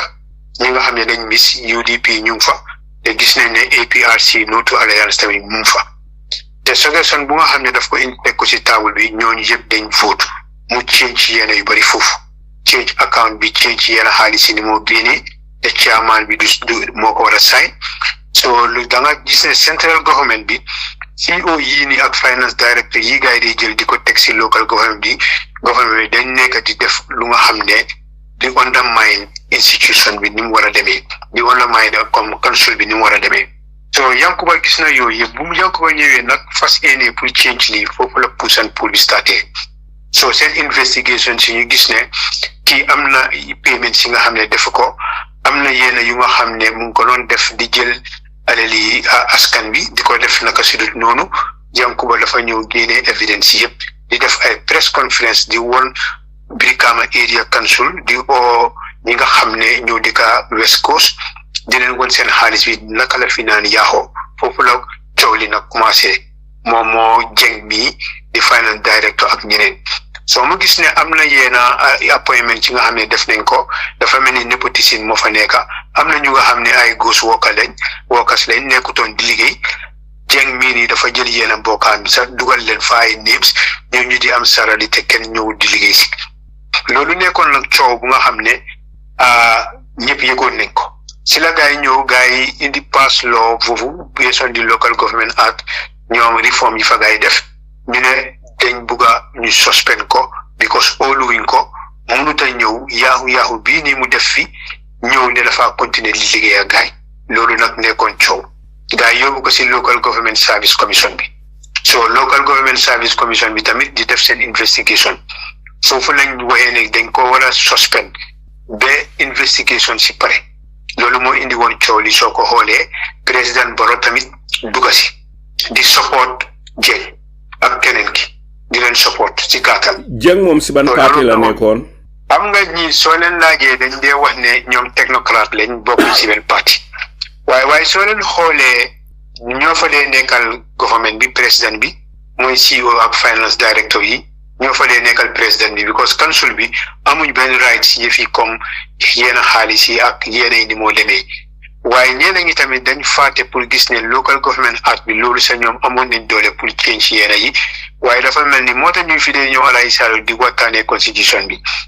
waaw because dafa mel ni tamit suñ nit ñi tamit gis nga National Assembly members yi fi ñëw am na yenn yu bëri yu nga xam ne dafa mel ni nekkuñ di ko gestu te man in my view suñ la joxee position so si luwaa ngay liggéey war nga koo def homework ngay dem di read everything li fa nekk soo amee lu nga xam ne daf la jaaxal jegeñal ñi nga xam ne dinañ la mën a dimbale nga xam lu fa nekk nga mën a liggéey because li nga liggéey luwaa bi moo la cover waaye li ma bëgg a wax moom mooy kii ni Jeng la ak kale di ora gaay naka saati ki Baye Seet Jeng waaw Baye Seet Jeng ak keneen ki so finance director bi so list bi fàtte naa ñëw seen tour right now waaye ñooñu la woon so léegi President Barrow dafa yónnee para yi ne ñooñu dañoo liggéey foofu by force comme li mu defoon ak Talib rek so mi ne ñooñu dañoo liggéey because the local government service commission bi pare nguñ seen investigation yi nga xam ne moom la ñoo def lan moo tax ñii ñu bugg a jox ñii liif pour ne dañoo toog council bi ne ñoom ñoo ko vote majorité yëpp dañ ko allow ñii dañoo dem toog seen kër parce que yaahu bi fi gars yi def evidence yi dafa bëri te li si gën a métti sax ñii bu gars yi demee si local government commission bi dafa am li fa génn lu nga xam ne auditeur si sax buñ fa demee si audit report si su fekkee ne audit report si amee ma ko fi right now waaye gisoon naa ko so dafa mel ni times 3 yaahu boobu moom la commission bi génnee instead so mu mel ni puusal pool bi foofu la dooree nga xam ne ñii duñ mën a tee liggéeyati si jaama because ñii Yankuba ak council bi dañ gis yenn yu bëree bëri yi nga xam ne dañ fiil ne ñii liñ doon def ñoom ñoo ko tey so alali dëkk bi lañ noonu jël di ko def naka su dul noonu so xëjatuñ fi mënuñoo liggéey ak ñoom moo tax ñu ne leen na gaay dem toog seen kër so lii du fi duñ ko di fi ne te ñu nangu woon moto bi seen loxo gisoon nañ loolu tamit ni xewee ñi woyoon nañ pare yi ñu ñëw fa dañ génnee tànki moto yi pour council bi tamit bi mu ko use mu mel ni push and pull bi nag foofu la starté waaye local government service commission bi liñ def after all mooy dañ jël ñi ñu redeploy leen ñu yóbbu leen Banjul which was very sad because decision boobu noonu dafa mel ni suñu local government service commission bi tamit wax dëggaane na ni ñoo liggéeyee baaxut because soo xoolee am na ba chairman LLR bi ñëw na fii wax na ñoom yi gaay dee binda complaints yi gaay dee binda si ñi nga xam ne government moo leen dee indi mooy CEO bi ak finance director bi ak ñeneen ñi yëpp ñooñu council bi li si ëpp yëpp yaahu bi su fekkee 100 la 99% bi yëpp ñii ñoo ko dee def waaye li ma discover nag si lii tamit local government act bi mu fa dafa mel ni ñii amoon nañ doole pour change yenn yi si kaw ne si fekkee ne am nga enough councillors yi nga xam ne mun nañ koo vote because majority bi ñoo ko mën a change because act boobu noonu majority bi yenn yi mun ngeen koo change ngeen wàññi doole CEO bi ak finance director bi si yenn yi soo ko xoolee same thing was happening Kanifing so mu mel ni President Barrow moom dafa jël you against me so lu nga xam ne moom moo nekk di sama alali dëkk bi kiyaawu ko so loolu lañ gis so mu mel ni moom mu non support ñi yëpp gis nañ even Kanifing KMC kii something Martin jigéen bi Seynabou Martin gis nga ne moom tamit same thing la def te evidence yi tamit dafa génn te audit report sax dañ ñëw def investigation gis everything te buñ ko lifin nañ report si yooyu noonu sax soo ko xoolee ñële tamit ñoom ñoo forcé pour loolu sama mun a génn so mu mel ni liñ amee right now dafa nekk lu doy waar because ñu ngi follow commission bi soo ko xoolee yaahu bu si ëpp 90% bi yëpp finance director yii la ak CEO yi ak ñooñu ñu nga xam ne government moo leen indi central government bi moo leen indi ñooñu ñoo nekk di def yaahu bu ëpp bi yëpp soo fekkee yaa ngi follow commission of inquiries bii nii nga xam ne moom lañ indi moom lañ teg soo ko xoolee loolu la waaye soo ko xoolee si beneen boor tamit suñ chairperson yi tamit deseen nañoo kon seet local government act bi li mu wax ñu mun a defi am na yenn yu nga xam ne mun nañ koo change bi ko xoolal bu Yankuba ñëwee Yankuba loolu la ñu wan yooyu la Yankuba dafa change yooyu léegi doo mun a withdraw yenn xaalis yu passé foog naa suma fàttewul xam nga $5,000 si du ko mun a passé sax te moom chairman bi saay ni ko te amoon na time soo xoolee ñi ñu dee dem ne dañoo dem jëndi gi something ñu ñëw soo xoolee xaw ma ne yaa ngi follow local government commission bi soo mu mel ni toppale bu gaay noonu def because am na yenn yu nga xam ne su waree ëppa yenn yi chairman bi oo di mayor foog mu involve soo lañ nekk di ko dog so dañoo génnee 100,000 or 150,000 na fatina amount bi waaye maybe mënuñoo jëla dara lu nga xam ne dafa passé 200,000 so li ñoo def mooy dañoo génnee 150,000 after few hours ñu ñoo génnee beneen 150,000 mu mel ni génnu ndoor defuñ ko at the same time ñu separate ko so te yooyu yëpp ñana ko nekk di def between the CEO and the finance director ñana leen fa indi central government moo leen fa indi lii mooy lu leer moo tax maa ngi gis président Barrow mi ngi génn sax di wax ne mi ne opposition ñu nekk Gambia rawatina ñi nga xam ne ay National Assembly members lañ ak ñi nga xam ne ñu ngi liggéey si local government bi so di opposition bugguñ dëkk bi jaama moom progress am bugguñ ko développement yi nga xam ne mu ngi koo def neexu leen dañ nekk di xeex ak moom waaye joxe na tamit woon tamit ne moom léegi corruption fii dina make sure ne dina fi jeex so léegi loolu nit ñu bëri ñu ngi xalaat ne kii maybe commission bi la moo xaar suñ paree seen recommendation bi mu xool ñi nga xam ne su fekkee ne opposition nga sa tour involve recommendation bi laal la boobu dina ko implement waaye ñeneen ñi di ko implement so dafa mel ni loolu la nit ñi jàng si waxam bi because ni mu ko waxee mi ngi point out National Assembly members yi mi ngi point out ñu nga xam ne ñu ngi liggéey si local government bi te xam nañ ne ñii léegi tey ñu pare commission of inquiries bi léegi tey ñu pare suñ paree seen recommendation bi ñan la moo laal dinañ ko xool waaw waaye liñ gis mooy leer na Gambien si yëpp ne su fekkee ne 100 la 99% bi yëpp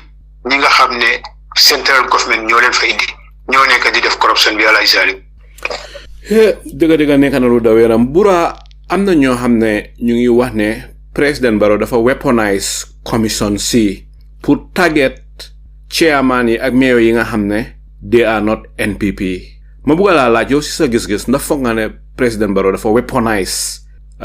commission si nii pour go after his enemies. Alaaji Saliou loolu la def because soo ko xoolee commission bii nii nga xam ne commissioner si soo xoolee in total liñ leen a fay $50 million yi moom leen a fay bu taalib ñëwee fii confirm na ko loolu leen a fay every year so te mi ngi nii léegi foog naa ñu ngi dugg si third year bi soo ko xoolee xaalis boobu noonu su ko jëloon mu gën koo yokk si yeneen yi nga xam ne moom la Gambien yi soxla mu make sure ne audit office bi mu ngi fi lanay seen liggéey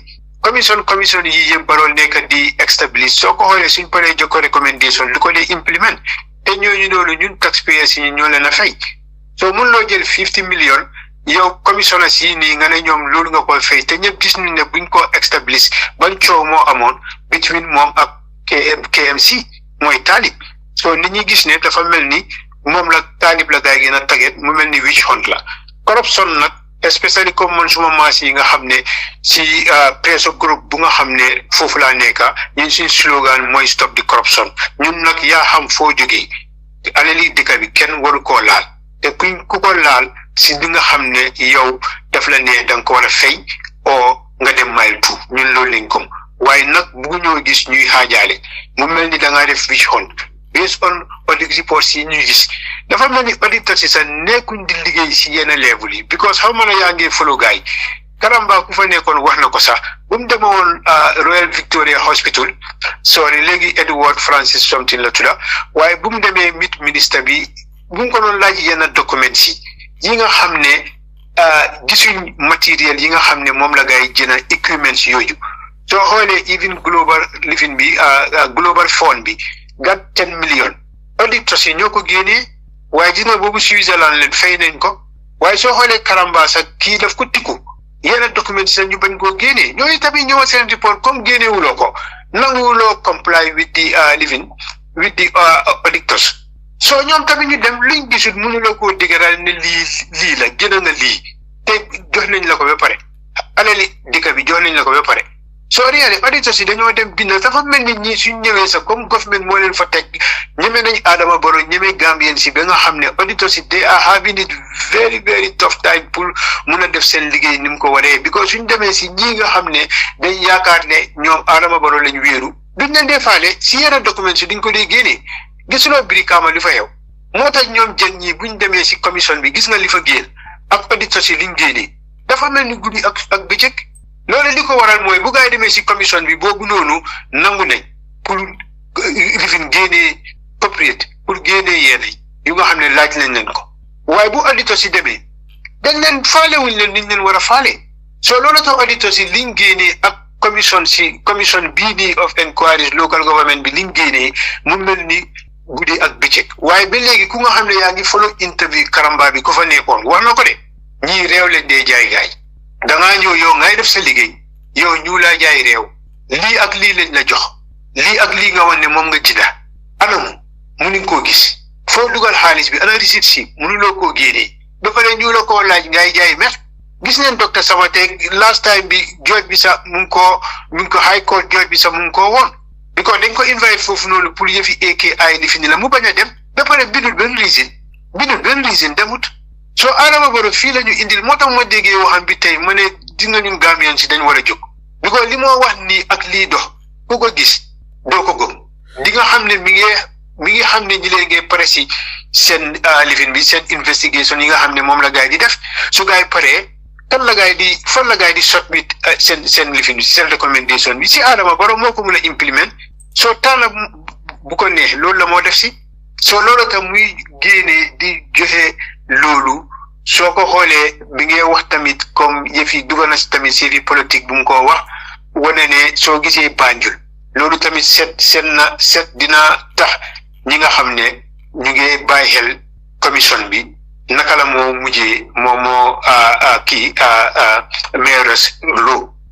because wax na ne soo gisee ñoom ñu ñàkk a Banjul MPP ñoo noon xuloo ñoom i neen moo tax ñu ñàkk a Banjul ku wax loolu Barrow soo waaye Banjul Barrow wax na ko soo mi ne tey lañ fa war a win soo léegi soo xoolee nit ñi li ñoo wax mooy ñu ne recommendation bi su fekkee dafa ñëw mu laal comme ñu mel ni Rohey Malick Lowe bi ko mënut a laal Yankuba right now Yankuba bokk si soo mu laal ñi nga xam ne comme Talib mu laal ko si benn issue ba nga xam ne ñii recommend nañ ne na Talib dañ ko war a prosecute ak yooyu mais bi loolu dina si wéeru foor ko si IEC wane ne Talib dafa war a ñàkk place am procédure yi mu ngi fa li nga xam ne loolu moom la war a ne moom la Talib def non Talib man base of di lifin bi inquiries bi li ma nekk di xool gisuma dara dafa am benn time bu nga xam ne dafa waroon a dem Sénégal fële Canada foog naa Canada la so mu waroon a dem jëli ji comme lifi di visa bi foog naa one of his staff moom la yónni woon kooku moom moo dem te si loolu dañ ko ci fay comme padiyam te moom demutoon driver bi moom moo dem loolu lépp laa gisangum ne moom la gaay di coow gannaaw loolu man gisuma dara de Buraan daf foog nga ne commission seeni li tax ñuy utali mayo yi nii ak ñeneen ñi te li ñin ñi di wax bari na de ñin ñi liñ ko gisee mooy ne lii c'est witch hunt pour Barrow mun a dem rek deal with his enemies ndax foog nga ne lii witch hunt la non really man moom laa gom because lu tax ma wax loolu mooy needed pour spend 50 million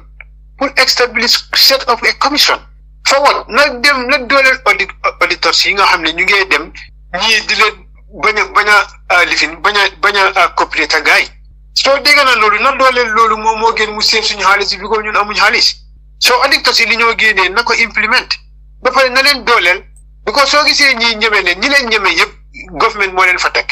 moo tax ñu ñeme gaay soo na leen dooleel su leen dooleelee nag ñooñu dinañ mën a def seen liggéey ni mu waree suñ defee seen liggéey ni mu waree nii du all the time lu xew rek coow li bari mi ne xaaral mu set up a commission bu ko defee commission bi dem ay at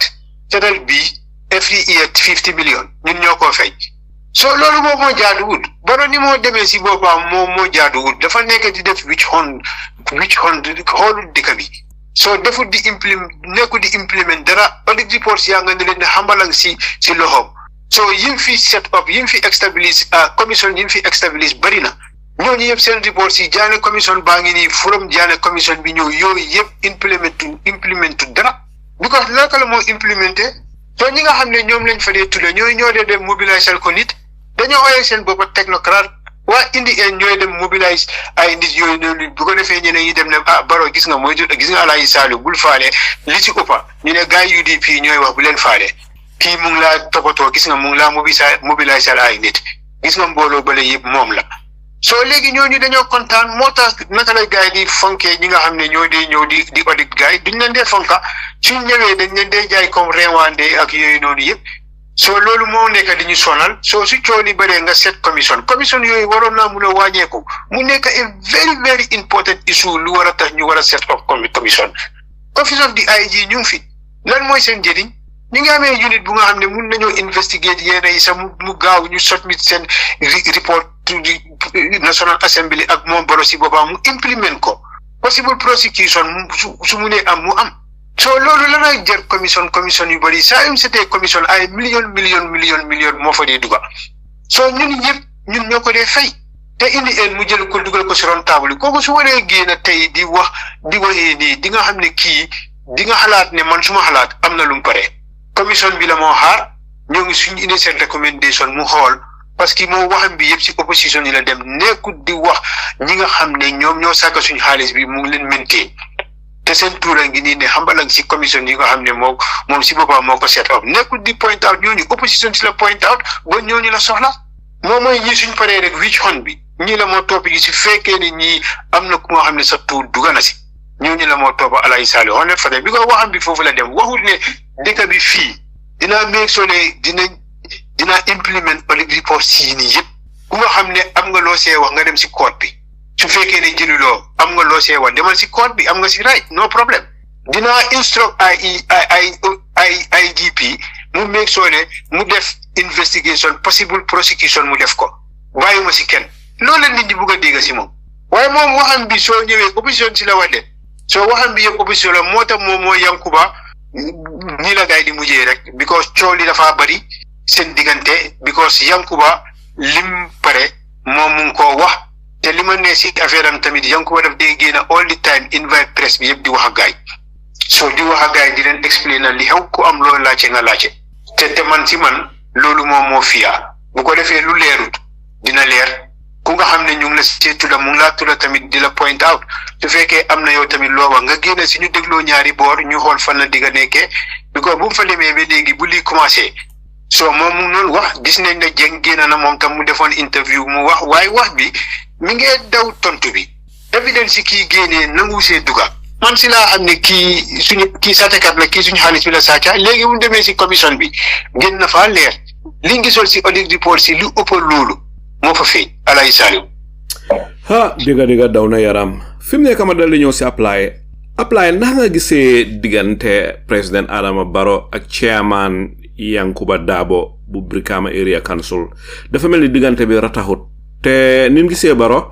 comme ni ko Bura waxee rek ni ko Gambien yu bari waxee mooy ne dafa weaponize commission si pour mu dali utali noonam yi yow ndax nga gisee mbir mi Brikama Area Council Alaaji Saliou Barrow neewut xel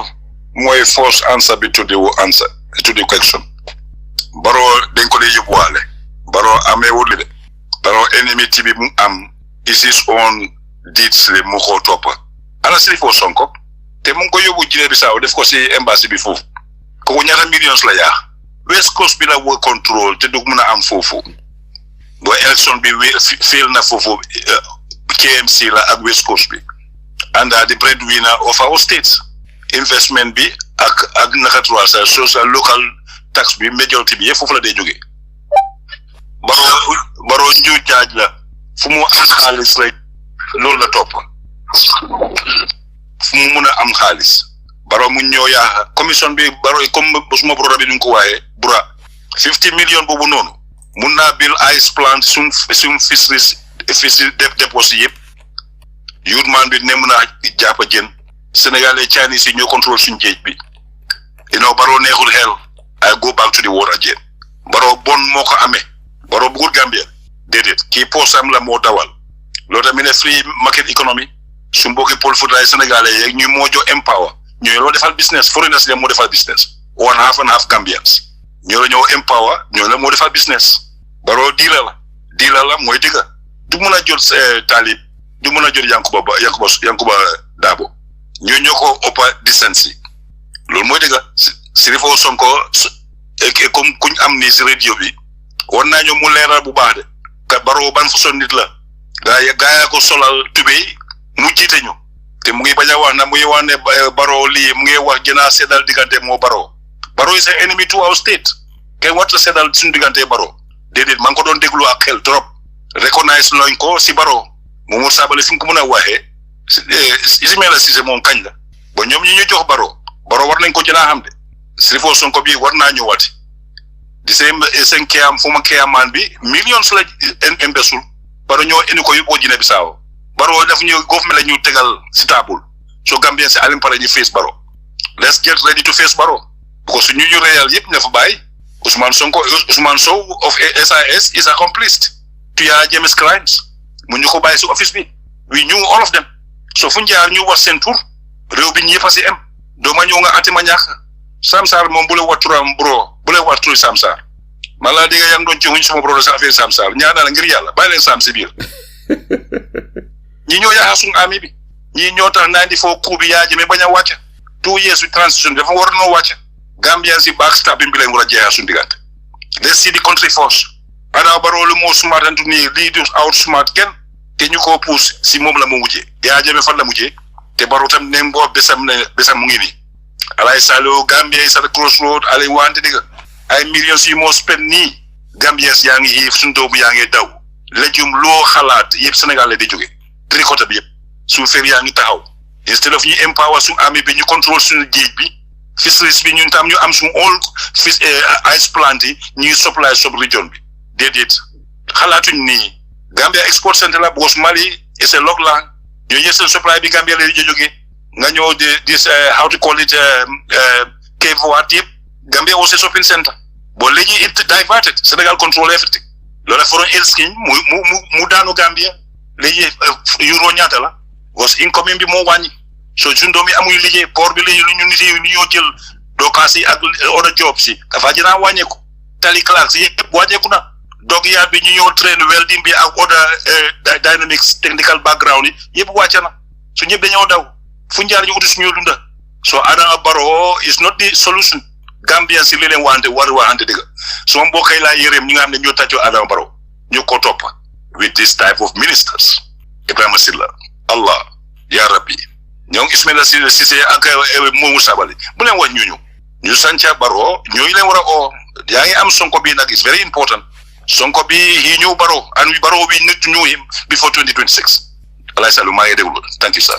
jërëjëf Ablaye fi mu nekk ma dal di ñëw si Mr Ibrahima Cissé Mr Cissé foog naa dégg nga lu bari lu fi jàlla waxtaan ji tey mooy Brikama Area Council sun gan gi mooy Sheriffo Bayor Sonko waaye dafa am emergency xëj na dinañu join su kanamee waaye based on li nga xam ne moo fi jàllaagum li nga jot a déggaagum naka nga gisee waxtaan bi ak lan nga see yokka waaw balaa ma ne dama xala soj fii xam nga fii moom fan yii ton bi dafa bëri waaw man maa ngi leen déglu dama si liit nag affaire yi Sheriffo Sonko dégguma ko woon déggoon naa si tuuti rek waaye dama bëggoon a see wax dara ñu ñëpp li ñoo wax ñu ngi jàngalante xam nga di xelalante waaye dafa am politicien tam man tam dañu war a dégg xam nga dañu war a ko dégg ñoom tam lu yàqu ñu si ëpp doole wax ma ne politicien ñu bari ñëpp dañ bonde wala si ëpp ñoom tam ñoo ko yàqa xam nga di seeku sabale bi nga sama saga seeku saga la sabale bi nga yow affaire am nii ñëpp xam ne ci siem he's a Gambian am na right xam nga mu participate in the development of the Gambia he's young xam nga mun naa def lu bari si réew mi waaye nag nit dafa am ay jikkoom gis nañ ko tay bi nekkee si APRC amoon raay mu dugg fa li mu doon wax yëpp ñun ñëpp xam ñu ko doon dégga bi APRC daanoo bëggoon naa dugg NPP waaye am ko tay mu joxuñ ko job dañu bëgg a dugg UDP demul foofu mu ñëw ci back to NPP léegi waaye man fi ma waxee ne last week soo seetee standard digga with due respect to suñ paa ji mag ju baax ji Ousainou Darboe he has done very well for Gambia very respected respect naa ko digga ak ñeneen du ne ragal naa ko because Gambia la ut te suutee Gambia lu mu def daf ma affect like any other president Jawara ak muy Yahya Jammeh muy Adama Barrow soo nekkee jiiti réew ku nekk mën naa wax gannaaw dañ am respect du ñu saaga kenn ñu dañoo wax loo xam ne est-ce que newul last week ñu wax noonu man dégg nag loolu nag tax man xari xaj na li fi nam la bi mu toogee de soo gisee ñi di am irrelevance si nga dikka politique lu serious la politique nekkul loo xam ne dañ ko war a fonto dafa nekk loo xam ne dafa affect nekkul ne man la suma xeet la suma fële la ak leneen da ngay ñëpp réew nga represent te li nga def dafa affect life it gis nga tey Gambia tey since time ay Jawara mistake yi am yëpp mu ngi affect Gambians dara ci bi daaloon na crime rate bi xale yu ndaw yaa ngi biir xam nga moral decadence yëpp nga am si dëkk bi am na du ma ne da amul some type of development waaye last week no mu si naka tuuti standard bi muy wax ne na Modou Sabally di ñëwati back to the UDP loolu bi ma ko ne ñu bëri ak ñu suñu bu dañ ree ne waaye this man li tax ñu war ko make irrelevant after li def yëpp because soo gisee façon bi ñoom si rajo ak géej gi Mr naka si daal di wër mi ni yooyu fii wax ma ne amuñu right pour nekk si parti yi waaye parti li des ñoo leen def relevant after kii li mu def yëpp nga waroo loolu ba pare nga bëgg a ñëw liit ëllëg kooku façon yooyu soo ko jaxlee relevant always lu ko neex mu def dafa xam ne man daal amee kii su tey su ma neexee ma dem NPP su ma neexee ma jógee APRC ñoo NPP su NPP daanoo ma ñëwati back to UDP so loolu I think it was very wrong for him pour wax loolu right am la waaye dafa nekk right am dafa nekk fi right because dafa ut réew mi like any other one loolu noonu digga koo xam ne ngay wax affaire am man de wax ma ne amul right pour man ñëwoon na fi ñëwee toog nañ waxtaan yàgga waaye nag su doonee tam am nga fi nangi di ko yooyu ñu gis ni nga muuf ñu ngi muuf te bëgg sa tur waaye yow tam afterwards with all the def UDP dem baag génn fële di jógee APRC no NPP jógee foofu tam léegi tam nga war koo OIC ne ko taxawal ñu back home loolu digga nag man de gis naa loolu ne it's a big mistake as a leader so who is this type of people because this time Jawara noonu lañu defoon cross tapé ñëw fii politique yi nga xam ne faruñ fenn amuñ benn meaning ñoo doon rule Gambia because mun nañoo def fi dara su ëllëgee ñu jëm foofu demati feneen ñeneen oo leen ñu ñëwati di dem foofu ñu nekk irrelevant moo tax politique bi tey nit ñu baax yëpp dañuy ragal a dugg into politique because jom dañ naa am ñu bëri waxuma ne Gambien si ñu bëri amuñ politique du baax a baax waaye te am na ñoo xam ne dëgg am nañ capability bi am nañ good morals yi am nañ education bi am nañ ngor gi pour rule réew waaye dañuy ragal because of such a type of people loolu nañ ko war a seet mu ngi standard last week after all these things kii bam génnee naka UDP yaagut dem naka UDP naka NPP léegi nga bëgg ko oo man foto ngi di ñëw laa wax système Jawara ñu ngi gis loolu noonu fii ne naka tuuti time yi naka tam Yahya Jammeh ñu ko gis muy ay businessmen businessmen itam léegi itam nguur gu ñëw rek ñu far la nga jógee fa xam nga waxuma ne doo wagaa government xam nga waaye dem fa def lu la neex ñu jox la raay su nekk su nguur googu daanoo nga jógee fa demati te beneen ñu méeg leen relevant foto ngeen nit ñi su ko bàyyi rek duñ jëm kanam lii la suñu réew mi dem ni ñoo xam ne daal very irrelevant ni ñoo xam ne amuñ jom ni ñoo xam ne amuñ ngor ñoom ñëpp ñoo ruul foofu loolu daal foofu la mën a wax tey foofu noonu digga loolu nag digga naxari na wax te maa ngi bàyyi xel lii nag digga si ma dooree nag di xam naka politique yi Gambie from the mid-70s ba tey gis naa loo xam ne ak du ma nekk gën a nekk xale yi déglu digga gis naa foto nit ñi daal digga politique sax ñoo jox relevant ma des ma nekkoon parti leader foto ngeen di ñooñu noonu ma gis la study la du ma jox very important post su la neexee nag am na right pour as a naka ordinary member of the political party waaye nag du ma la jox irrelevant nga ñu nekk fële ñu jox la foo dem rek ñu ekkati la sa kaw foo bu jeexee nga jógee fa dem feneen foto ngeen di ñëw su doonee loolu mooy am kon lii moo tax ngor amatut lii moo tax fen yi bëri lii moo tax di xam nga am fan ngi politique nga xam ne amul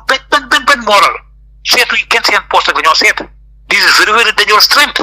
man foofu laay waxee. it's very difficult pour nga xam nit ki dëgg la am na ñun ñoo xam ne based on their track records di nga leen dee mun a preempt di nga leen mun a predict waaye am na ñoo xam ne doo leen mun a predict ndaxte ay bukki yu sàngoo deri béy leen de nuroo béy ba nga xam ne doo mos di xalaat ne bukki leen unless and until ñu màttee bu màttee nag si nga door a xam ne ndeke kii all along bukki la woon ñu ko foogoon na béy la di te béy du màtte bukki rek ay màtte te bukki bu sàngoo deri béy dañ lay compter rek si béy yi foog la ne béy nga ba nga màttee bés boo màttee nag mbàjjama dal di génn rek su nañu door a xam ne bukki nga woon waaye li ma la bëgg a laaj mooy ndax nga gisee ñi nga xam ne dañoo ñëw am ndiiraan bu bari bu leen toppa ndi tey ñi ki boo nekkee political figure am xorom lool dafa am ñu la dee gum ñu baree la dee toppa understand nga waaye ñoom dañ dee dem ba nga xam ne selfishness dugal na leen rek ñu dem cross carpet dem beneen parti te li tax ñu demoon based on li nga xam ne moo gën si ñun ñi dañ dem based on seen own personal interest waaye li ñu xalaat mooy dafa amoon thousands of ñun ñu leen gëm at the moment switch nga change nga leen rek leen boobu nga change dafa affect ñi nga xam ne ñoo la toppoon suñ jëlee for exemple ku mel ni Dr Cissé wala ku mel ni Mamadou Sabally bi moo nekk UDP dafa am ñu bari ñoo xam ne ñu ngi ñëw UDP because of lu ñàkk Mamadou Sabally so bu ceeñee leen dem toppi NPP because of personal interest am because of xaalis post ak moto ñi nga xam ne ñoo ko gëmoon toppasi ko bi mu nekkee UDP ñooñu dañoo ŋaang tiit dañoo jaaxle ñoom fii la gaay dee fail pour gis ma bëgg a xam rek lan mooy sa gis-gis li ma wax. waaw xam nga yow da nga wax ne bukki bu sangoo deri béy xam nga boobu xaw ma ne bukki nga bis boo génnee lifin bi naka toy der bi ma gis ne bukki nga next time dama nax so loolu laa wax ñëpp sakate nga nekk jiiti réew da nga war a xelaat bu baax a baax ñi ngay àndal donc mën na du faa def mistake waaye fu tuñu politique to yàgg nañ ko gis sax du Gambie rek yéen a placé politique boo xam ne always loolu mooy jikkoom farul fen fara feñe farul fen tey mu nga fële ëllëg mu nga fële waaw yow su ko defee loolu defati loolu nit ñi ñu la bàyyi xel nga jëlee ci kooku noonu ba pare ne si nga nee sax juwala ci baag yow yaa may that person relevant suñu wootee nga jox ko poste bu mag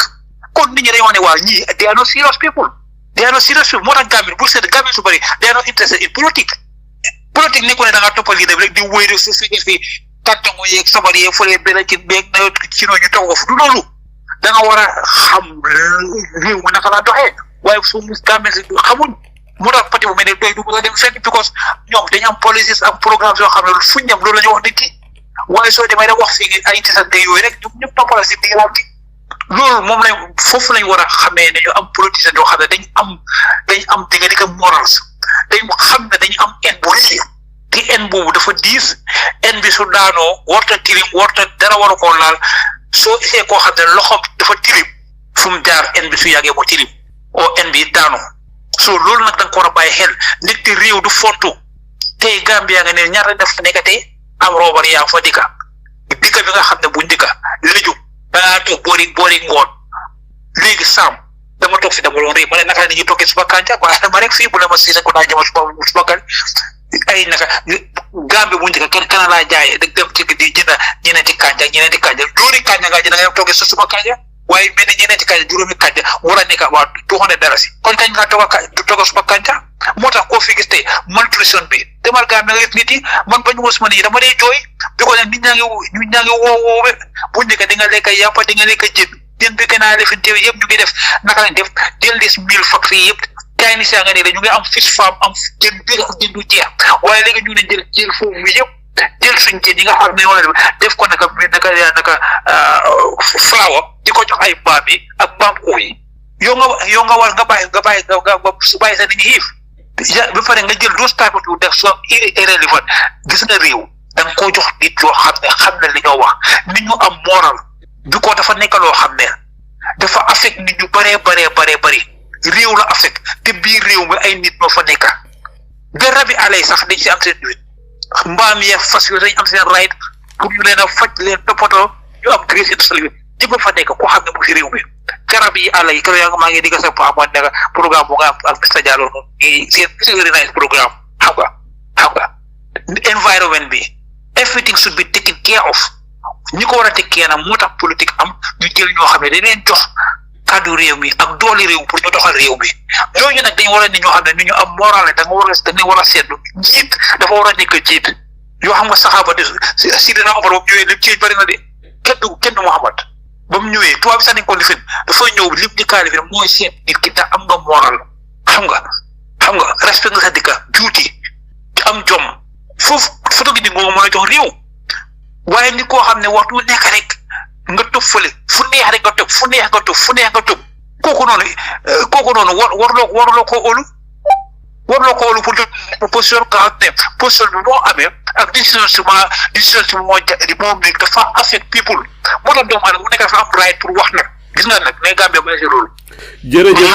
jërëjëf Mr Cissé Mr Bayo ñëw na Sheriffo Bayor Sonko Mr Sonko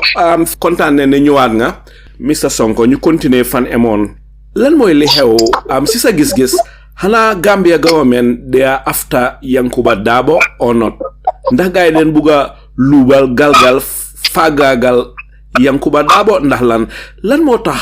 diggante nguur gi ak Yankuba Darboe mi nga xam ne moom mooy chairman bu Brikama Area Council rataxut lan mooy si sa gis-gis. ok jërëjëf Mr. Aliou Mr. Saliou am nga waxtaan bi dafa am solo trop nguur bi dañ gis Yankuba Darboe as a threat because luy issue bi mooy ne dañ gis ne Yankuba Darboe is development oriented nit la ko am ne liggéey rek moo ko soxla dañ gis ne Yankuba Darboe nit la ko am ne daf dee taxaw pour askan yi soo leen fàttewut Yankuba Darboe nit la ko am ne dafa nekkoon si struggle nit yu bari ñoo am ne kay ñu doon ànd ak Adama Barrow especially ñu am ne dañ nekkoon diaspora ñii ay nit la ñoo am ne dañ am Yankuba torop because Yankuba Darboe lu mu def during the time to fight against Yahya Jammeh dugga na xaalisam dugga na énergie am dem tax dafa tabawoon special online media boo xam ne mooy Kibarro so nit la ko am ne time struggle da doon dem CNN BBC and yeneen place yi yoo xam ne international media la di wax affaire Gambie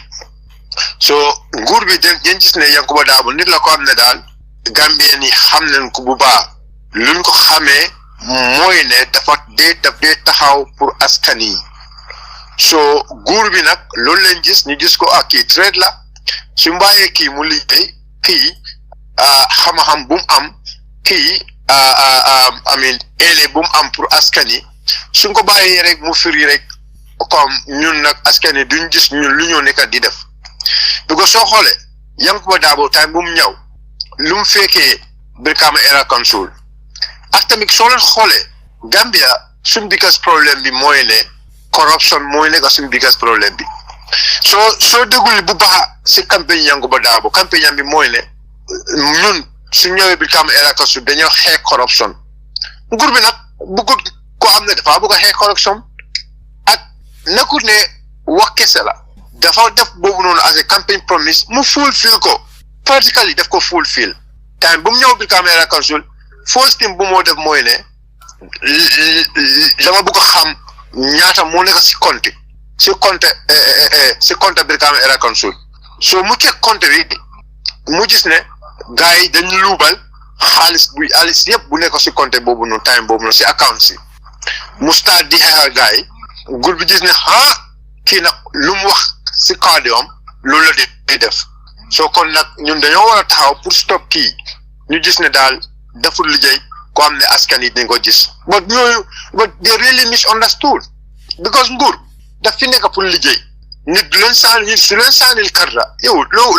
lan nga war a def mooy taxaw askan yi dañ gis ne Yankuba Darboe nit la ko am ne daal bu ko nit ko am ne dafay tooñ ay nit nguur bi nag tooñi nit mooy seen liggéey di arrest nit di dalu si kaw nit di leen arrest di daw si innocent people daal di leen def loo xam ne daal du yoon so dañ gis ne Yankuba Darboe nit la ko am ne daal loolu yëpp daf ko dee naxar torop lii moo tax nguur lu ñu ngi koo toppa because xoolal rek Yankuba Darboe bu mu ñëwee liggéey rek lay nekk di def first year in office lan la def dafa give more than 300 scholarship la joxe from University of the Gambia College ak yeneen university but moom nekkul ne dafa sponsor only anglais rek but dafa sponsor ñi di ñoo xam ne daal ñu ngi jàng arabic sax soo demee si arabic university ñi sax dafa am ñu bari yu fa nekk ñoo xam ne am na sponsors Brikama rek for the first time soo xoolee for the four years of Sheriffo Sonko the former chairman 4 years of his stay in office in Brikama Area Council benn at rek Yankuba Darboe leen la defar benn at rek dafa sponsor almost 300 students nekkul loolu rek benn at rek gas na 45 borehole la gas within West Coast region benn at rek Yankuba Darboe ñaata almost 8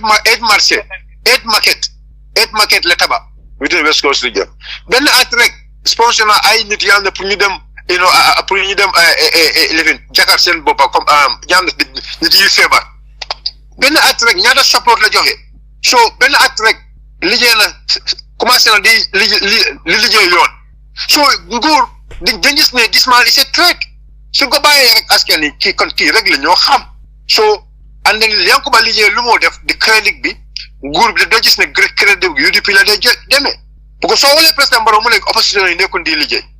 yow nga ne opposition nekkul di liggéey ko am na ngay liggéey opposition léegi da nga bëgg a tampon kooku noonu da nga bëgg a tampon waat ak kooku noonu because day xam ne tamit Yankuba Darboe nit la ko am ne dafa am loi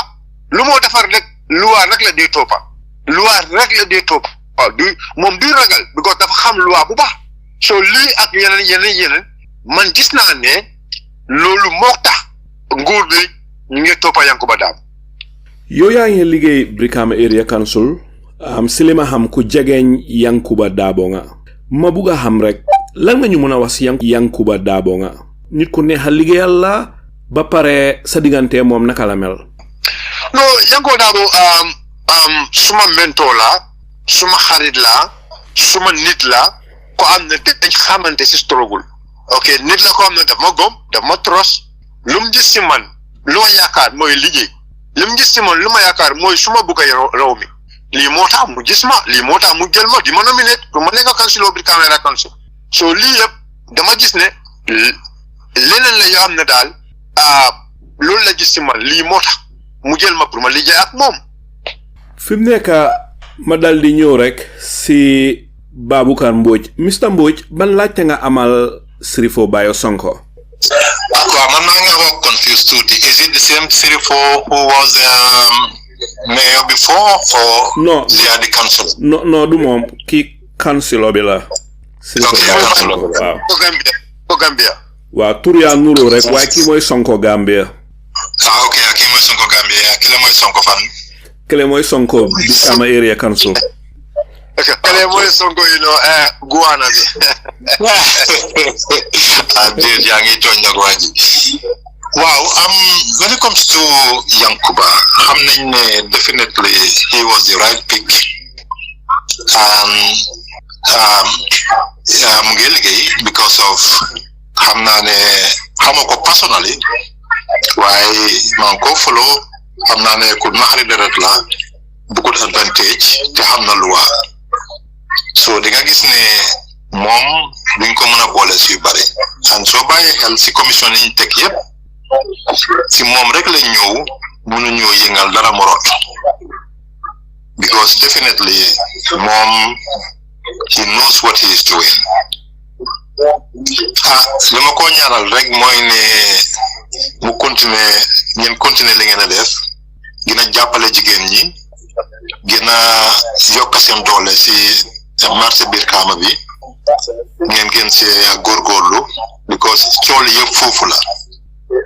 so man jaaxal na ma lan moo tax marché Brikama bi day nekk coow saay bu nekk ndax yaa di nga si mën a leeralal tuuti. waaw marché Brikama soo gisee mu nekk coow mu nekk cooli because ñun yëpp xam nañ ne the large population of this country jigéen yi lañ jigéen yi nag soo taxaw pour def leen luñ bugga ñooñu tamit dañ dee taxaw ñu make sure loo bugga nga am ko man dama foog ne nguur bi dafa gis ne Yankuba Darboe moom nit la ko am ne day taxaw pour jigéen yooyu noonu so but am nga ñun di problème bi mooy ne ñun suñu council soo xoolee we have people from different parties am nañ APRC Fabakary Tombong Jatta am nañ APRC Noto Alliance Babili Mansa am nañ NPP si council bi am nañ UDP si council bi so all these political parties ñu ngi nekk si Brikama Area Council but soo xoolee ñun time bu ñëw amul benn resolution boo am ne teg nañ ko boo am ne a single councillor mu abstain from himself from voting or supported agenda bi so lii comme like politics is not in Brikama Area Council Brikama Area Council ñun lu ñoo toppa lu suñu yoon mooy ne naka la ñoo joxe development to the people so ñun développement boobu loolu noonu lañ nekk di joxe askan yi nekk di joxe jigéen yu nekk si marché man gis naa ne luy moo tax jigéen yi bugga ñu torop so nguur bi nag dañ dee gis ne that is not an advantage to them especially if the governor of West Coast region Ousmane Bojang moom waa Brikama la but ñun from the start na ñun time bu ñëw fekk nañ government in collaboration with the council and Gamworks tabanen marché almost 88 stores leen taba Brikama 88 stores yoo xam ne loolu leen taba Brikama biñ hand over ko to the council the former council ñun ñu ñëw fekk stores yooyu noonu we are not given so ñu design ne dañu war a joxe store yooyu noonu to vendors yi imagine in our plan the policy buñ set mooy ne we will give a number of percentage to the foreigners, a number of percentage to the people with different disabled. Then you have a number of percentage with to women, see a number of percentage to the youth. All these things were our plan. Like you, then the plan you have that yepa ci sem bopa. Governor ñew mu ne allocation bobu nonu mu ne mom mokoy def. And so demé Local Government Act dafa make very clear councils are the one responsible for the management and control of the markets within the country. So kon ñun ñoo am doole boobu noonu pour joxe marché yooyu noonu but governor ko am ne nobody elected him. He was only selected by the president for him to be there as a regional rep for the president. Moom bu ko gis ne yooyu noonu moom mooy war a set up a task force boo am ne ñoo war a joxe stores yooyu noonu mu dem manipulate yu bari mu dem si ministry bi di bind ay letter but chairman bi keep insisting that look, you don't have this right. It's the council who have the right to set up a committee. Look, in fact, council has have a market committee. It is the responsibility of the council market committee to allocate market stores to the people. But you're so buggy. I'm a problem. Yes, still, munga you is in maybe 1 or 2, 3 people. You book a committee, but you don't have the right to set up a committee. Mu insist no, mo set up a committee. Mu set up a committee. Mu the council be done with you go. Council no. Why should we go and answer to you? So we've been doing that correspondence with him. At the end of it, mu use dole, mu set up a committee and allocate those stores. Up to now, it's almost more than 8 to 9 months. Stores here. Occupy, they are not paying anything to the council. They are not paying dime to the council. So we have that problem. Already, council committee have already opened up this thing, an application form. Come you have the interest. Pour ñu am stores yooyu noonu. Sorry, ma nga continuer rek ma laaj ba comme que fay council ya kan la ñoo fay? Nobody knows. Maybe that question has to go to the governor because he's the one who allocate the stalls. And this money, xaalis yi nii dañu war a ñëw si council bi. It's only the council, the law mandated for them to collect money from the markets. So if they are not paying to the council, it's either they are not paying at all, occupying public space, or they are paying to the governor. So that question has to go to the governor. So but ñun nag gisee loolu yëpp loolu pushing ñu continue dafa am the former GRA fu nekkoon foofu noonu place boobu dañ ko joxee council long time. I think that dañ ko joxee council since 2019 lañ ko joxee council. But GRA they left that place and transferred to another place in 2023. So GRA foofu noonu mu ngi empty buildings ñoo nekkoon foofu noonu ak yeneen place boo xam ne council send plan of sa moo nekkoon foofu noonu boo ñu place yi si biir marché la so dañ gis ne because place yi ñu nekk si biir marché they give everything to the council for council to use it as a market. So council design, okay, if governor is insisting in this place and our people they need stores because they leen daxa fu ñu nekkoon dañ gis ne ay place yooyu noonu ay yoon nañ. So council is the right of the council for them to provide those people places. So council start they provide those places for those people. So ñun dem foofu noonu ñu demolish yu fa nekka time boobu noonu they even close our account one will say because time boobu noonu ñu doon amee problème ak ñoom jonga ak ñoom suñ director of finance. So ministry bi bind ñu ne we have no right to touch this account. It's only those people ñu war a touch account bi and ñun ñu gis ne these people ñu ngi xaar suñu xaalis. In fact they were even furnishing the council with fake bank statements. All those evidences were there. We wrote to them and they insist. So we say now, we told them that we don't want you people to touch our money. So the ministry said we will not touch it, and we have assigned other peoples to be withdrawing, to be responsible for that. The finance manager Bufaneka. So we say let the finance manager be at the CEO, let them hold on, because they, already they are found of something that is illegal. Government back them. So time bono ñu clear place yoyu yep ñu askani ñew ci ñun di joxe ay cement ay yenen. So you def the flow of all that place, you different flow been very nice, because then just the market is not arranged. Market so only become a market everywhere is place mendal is and the so you just need, before we give out this place, I think council need to make the flow nice for them, so that rainy season water will not stay in all those places. You definitely so you start living over tamik governor mu binda ñu tamik ñun fu ñu nekk di demolish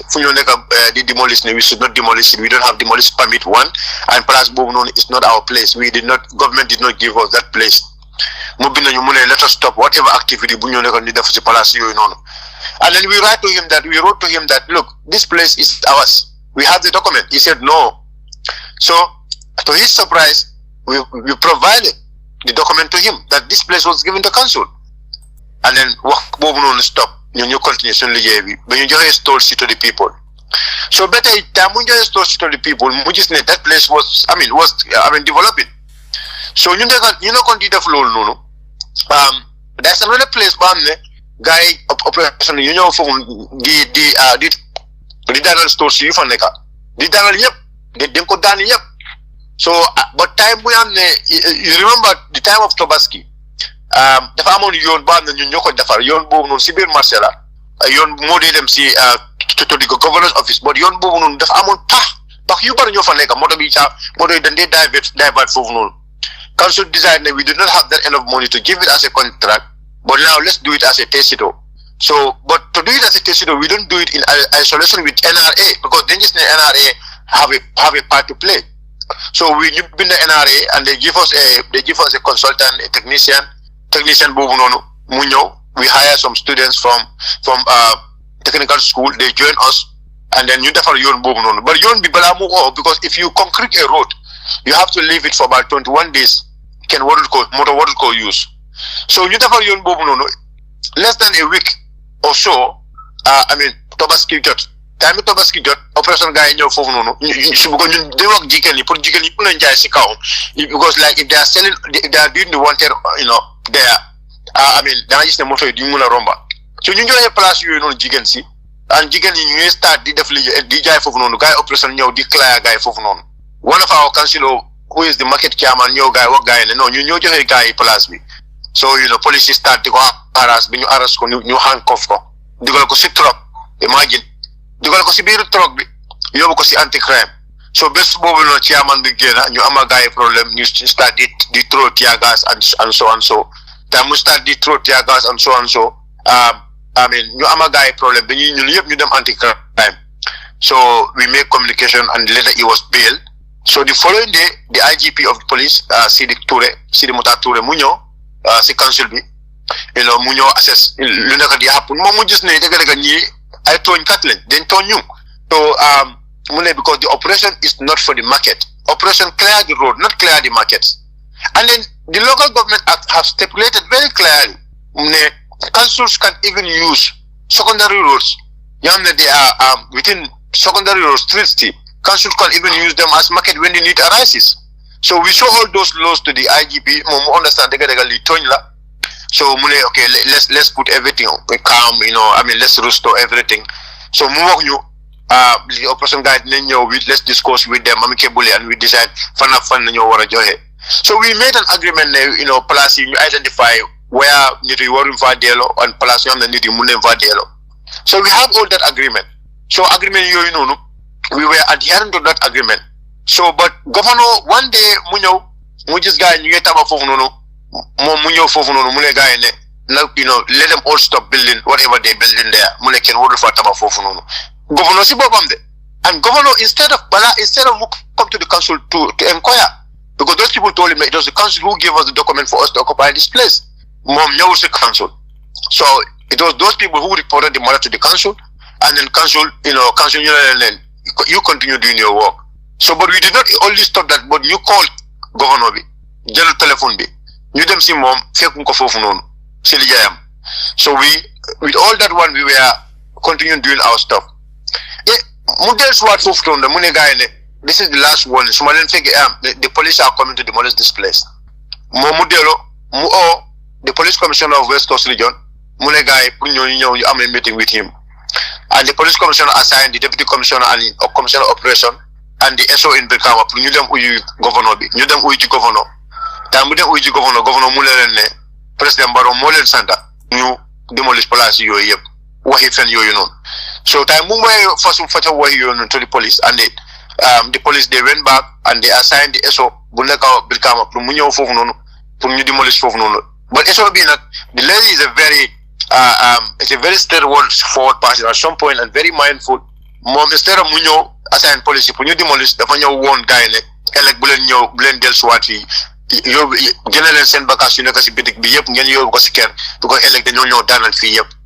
So those people come to us and reported the matter to the council, and then my mother was given before noon. No, if you want to speak to me, let's go back to the station, and then you walk down for noon. So from there, man and the vice chairman of the council and the clerk of the council, you didn't see police station. You walk down a guy for noon, and from there, chairman tell me why a guy. So figure on the whole, even the IGP was not aware of it. Even the guy, they are the one doing the operation. They were not even aware of this governor's order. So you walk down for noon. So they proceed and they inform their authorities. They inform the IGP, and the commissioner informed the IGP and so the following day, IGP IGP sent Pate Jallo Munyo. Pate also assessed the place. Pate just everything was okay. Place munge align, everything is okay. So you walk down at Pate to make it short. Time we walk down at Pate. Pate okay, everything is okay, but you guys now, you have to wait me now. I am going to talk to I'm going to report back to my boss, and we will try and talk to the governor also. So from there, we did not hear anything from them. But we will not leave them to demolish Brikama market. No more again. We will never allow demolition of Brikama market again. Because market is not a road. And then as far as we are not putting people to be on the road, but the roadside, those places are usable, because in fact, plus the time they demolished it, people were using those places as dump site. And then why should we leave Brikama as a ghost town? At the end of it, council, all those burden comes to the council, because the council have to remove all those stuff at the end of it. So all this thing, is the governor who is instigating all this one, and then they used to president. But we believe all these are things the governor I bad come like man the buga gis ne mom dafa am bad rek understand or dafa buga gis ne dal Brikama Area Council did not are not standing for the people come gis ñu dal ñu daanu dal lolu moy enam. But we will stand by our rights, because like I said, whatever chairman lu mo neka di def that he always look at the law. Lu mo neka di def he always make sure that it's guided by the law. Whatever we are doing in Brikama within West Coast region, we always want to be guided by the law. And then Dumbai can ganyo dalish union or dalish council askani pulen block torhal. Lord will never be our stand. We will never leave those people to stand alone. We will always be with them up to the end. Li mota jigen ñi gis ne dëgg ñun paré nañ pour taw askani. Jërëjëf Sheriffo Bayor Sonko fi mu nekk ñu dal di may Mr Dudu Ndaw. Mr Ndaw, ban laajte nga amal Mr Sheriffo Bayor Sonko? Waaw, asalaamaaleykum askani Gambia radio yëpp déglukat yi maa ngi leen nuyu. Maa ngi nuyu panélistes yëpp ci panel bi. Di nuyu especially gan gi nga xam ne am nañ ko tey muy Mr Sheriffo Bayor Sonko, ñu gën koo xamee ci Sonko Gambia. In fact maa ngi doon bëgg a wax rek ne ko ila mani ka ko sene yatale de xanaa da nga am suru am musoo léegi bari li ma bëgg a starté si wax ji rek mooy just to say ne Mr Sonko, we are very pleased to have you.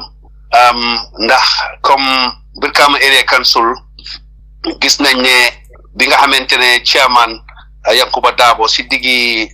election bi mayor election bi 2023 amna waxtaan yu bari yuñ ci defal ko te wax dëgg ñun surprise ñu ne he is very capable and he knows what he wants and he is very determined to deliver for the people of West Coast, and in fact he is shaping the direction mi nga xamne mom la West Coast mom lañ soxla for West Coast. So maa ngi applaud of course the Brikama Area Council and all the councillors, particularly the chairman, for driving that force. Like gis nañ li fa nekkon te ñun tamit I am very pleased that we did not make a mistake to support that, because gis nañ lu fa nekkon ak yaaxa bu fa nekkon ak delu gannaaw bu nekkon West Coast region during the NPP chairman bi. So bi nga xamantene chairman Darboe ñëw na, we have seen the advancement for happen, we have seen liggéey yu fa nekka. So obviously su ñoo wax di director yàlla tax, definitely he did not let us down. So I'm very pleased with that. Li ma bëgg a laajte rek Mr. Sonko mooy ne Brikama ku nekk xam na ne West Coast is a very big council, and gis naa ne it went all the way to Fonyi. After Fonyi sax xawma Salaje ko wax xawma naka la di kabatulaati, but I know ne just the bridge boobu daal after the naka la foofu tulaati is Kalaji, yeah. So Kalaji to Brikama all the way down to Abuko, yep, West Coast la. So it's very big, and also basically li ma bëgg a wax rek mooy rek ne how do you think ne if it was and this is not politics really, it's about development. You get out of our political boxes, you think about it. Don't you think it's about time when you engage the IEC, when you start to try to divide West Coast? Ndax lolu dina dimbali development bi, ndax daf ko gëna make better, ndax daf ko give ko ya lolu la bëgg la rek. How do you see it as a councillor?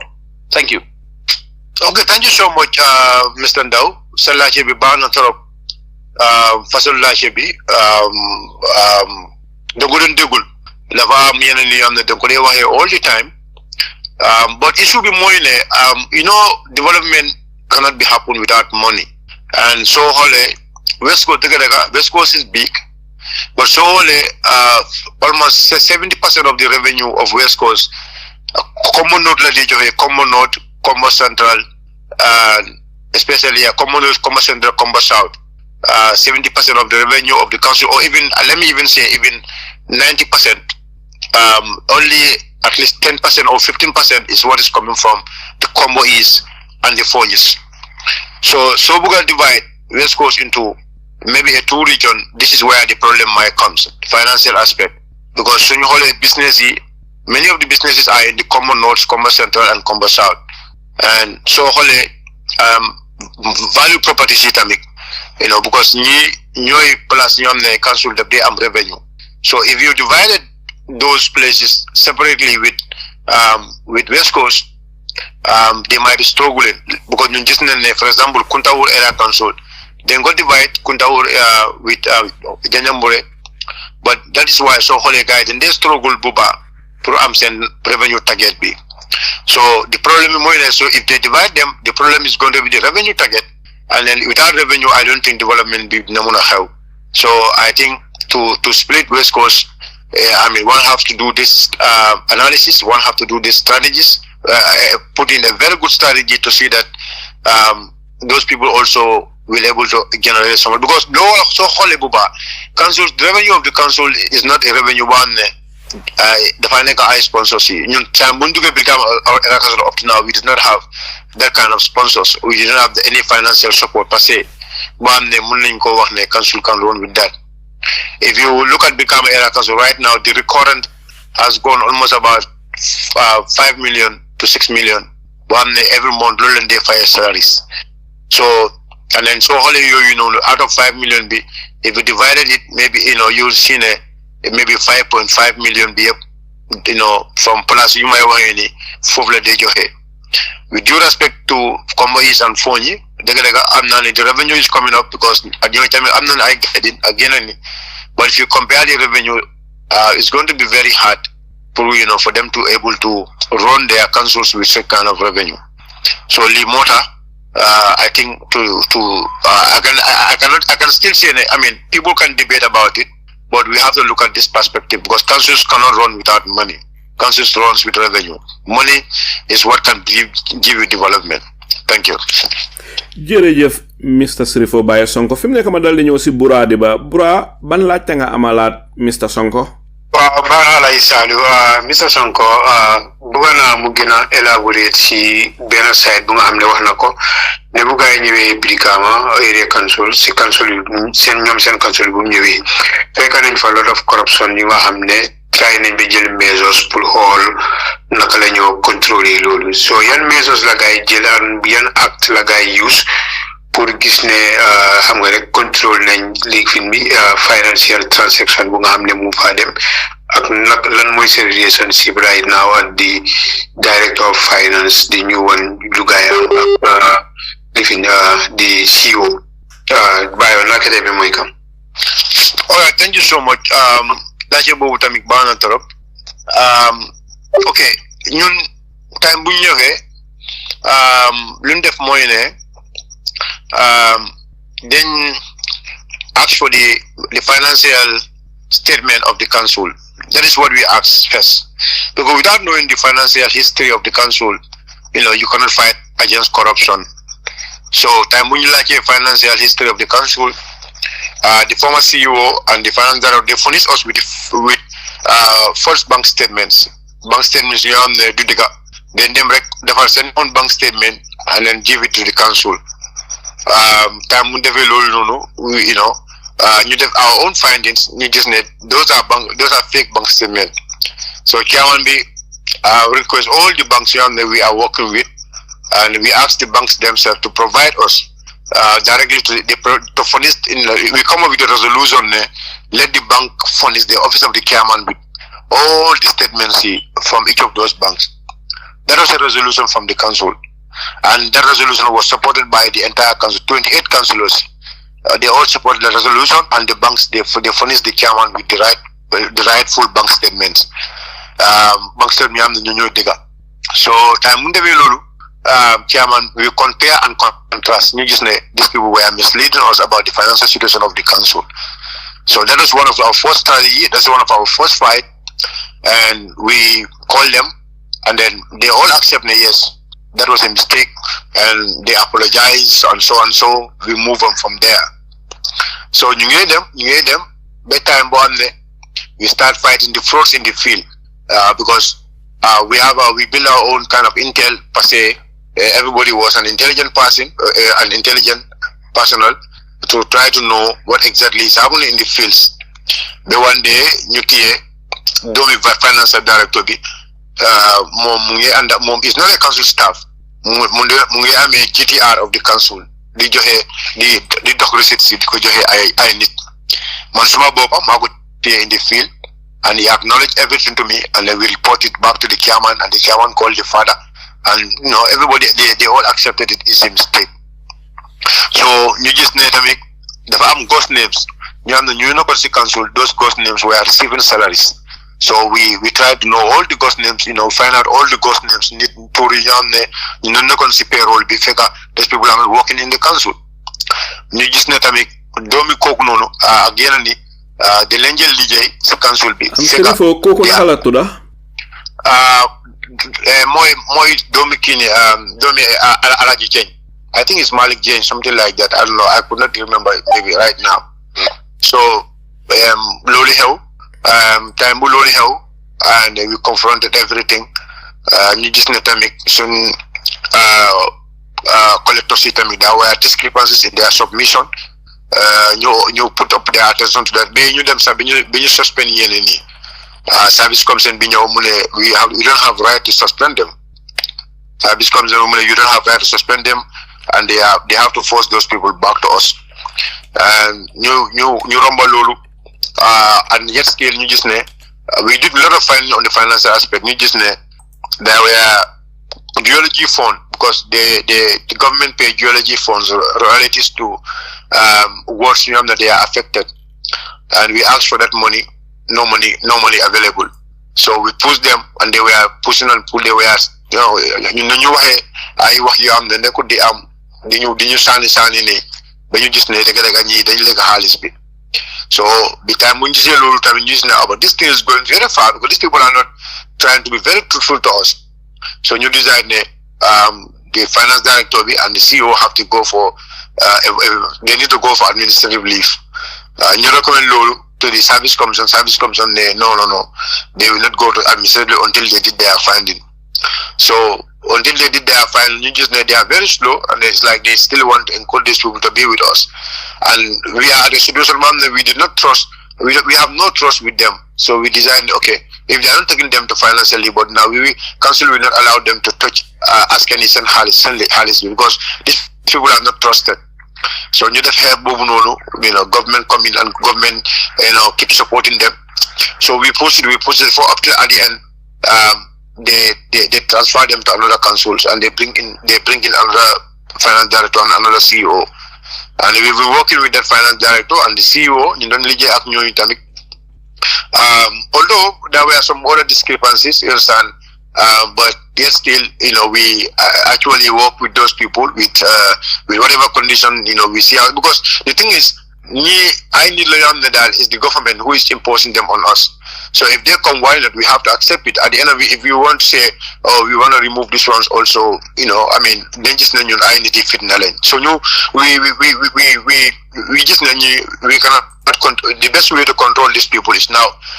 we make sure the general council is in control of the finance.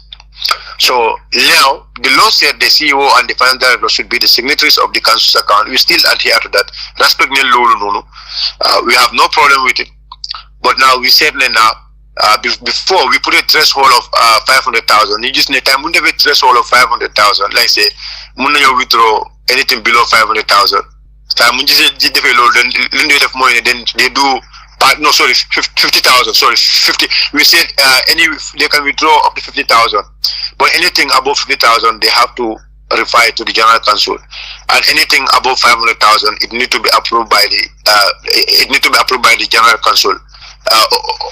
The chairman need to bring it to the general council for it to be approved. So if it's an emergency, the chairman and the vice can approve it. So you know the threshold. So when they have money, then they withdraw at 10,000, 20,000, 30,000. So yes, still it's like the control we still don't have it. So you just know the best thing is to make the threshold to $0. So when you put a threshold to $0, now whatever amount of money is going out of the council, the chairman need to approve. If it is up to 500,000, the chairman need to bring it to the general council. So this kind of threshold bill, the chairman is not signing the checks, no, but like the vouchers he has to go to the chairman, and the chairman need to know for him to be know that this money is going there, this money is going there, this money is going there. So we do not allow this new finance director and the CEO for them to do any withdrawal from our account, except if they do it without the knowledge of the council. And if that happens, at the end of it, they will be into trouble. So that is the kind of strategy we put in. So we were there, but later on, the finance director, they sent him to administrative leave again because they said he was involved in some of the audit queries in Banjul. So because of that, they sent him for financial, administrative leave. But with millions, yes, still they are working in the system. But this is some of the controls we put this wherever the council's money is going, we able to control it. And with all that control, alhamdulillah, we were able to do some of the development. With our control, we were able to do it in 2024. And the revenue also, we were able to push the revenue to almost 120% increment. Our revenue for 2024, we have about 120% increment because of the controls to our financial system. Yeah, I don't know whether I answer your question. Yeah, thank you very much, Sonko. Anyway, I will come with another question right now. So maybe you just try to summarize it again because people are here. Yankuba Darboe, we need a press conference. waaye am na fu mu waxee ne mi ne yéen government I think is the that department ñi nga xam ne ñoo responsible to demolish so ñu ne mi ne defoon ngeen ak ñoom agreement pour ñu demolish some part of the I think is outside of the market I don't know but later ñoom dañ dem ñu demolish fu nga xam ne yéen waxu leen ko gaay so li ma laajte mooy loolu fooda pour laajte pour wax na loolu daytime la happen oo guddi lu tax ñoom ñuy dem di demolish fu nga xam ne nekkutoon part of agreement boo leen defa gaay te yéen yëgu leen ko ba bu ko gaay defee ba pare no lu mu la kon di wax foofu noonu mooy ne because then defoon agreement before we did the agreement balaa ñu defar agreement boobu noonu fekk ñooñu demolish leen yu bari place yu bari ñu nekkoon si biir marché bi du ko ne dem leen benn dugga si biir marché sax ba am ne foofu noonu ñu ne foofu yoon la ñu ne moto bi dafa war a romb foofu noonu ñu ne boss bi dafa war a romb foofu noonu si biir imagine si biir marché ba am ne during the time of Yahya Jammeh leen close foofu noonu and then because time yoon boobu noonu when the time bu garage bi nekkoon si marché bi time boobu la yoon bi nekkoon foofu noonu so when they move the garage to the new place time boobu lañ fata yoon boobu noonu so ñu ne the oppressor ñu ne they will clear all so they did a lot of stuff within Brikama market so after all this demolition lañ just talk ak guy we defan agreement so but one have to give the credit to the police because ñun we believe ne the recent act the recent intention pour ñu demolish marché bi yeneen place yi it was not sanctioned by the operation or the police it was something it was sanctioned by the governor of West Coast region so pour nit yi mën a xam loolu noonu and thank God ne we did not allow them to do it and we will never allow them to do it so nekkul ne after the agreement lu ñu agree on waaw so comme like dañu am policy they really ñooñu they respect the agreements and they are not doing anything out of the agreement they respect it but it was the governor one mu ngi praise policy daal for them to go against their own agreement with us that is something it is sanctioned by the governor not the police policy time bu ñëw they still respect their agreement so we must give that to the police wow thank you jërëjëf Sheriffo fi mu nekk ma dal di ñëw si Jibril Fadia Jibril li fi jaala bari na bu yaagul nga ñëw ñu dal di la may rek naka nga gisee waxtaan bi ak man laajte nga amal Sheriffo Bayor Sonko waa jërëjëf maa ngi leen di nuyu ñëpp Sheriffo ngee kontom baake Bura Diba du ndaw mu ngi fi Baboucar Mbo Chairman Alhaji Sanyang yéen ñëpp maa ngi leen di nuyu du Alhaji Sanyang de apply Sanyang yaa ngi weccu turam bi tey de yaa ngi tooñaan na waaw Alhaji Ablaye Sanyang waaw betere boy bu fi start affaire yi baal bi ma wax ba pare so Ablaye Sanyang waaw yaa ko tabaase yaa ko tey Alhaji Sali waxtaan bi am na solo li ci gën a important moo nekk ne sax man mii léegi waa West Coast la xam nga ñun ñi nga xam ne waa KM lañ ak yow mii ak ñu bari fii xam naa ne dinañ am kër fële West Coast so it's very important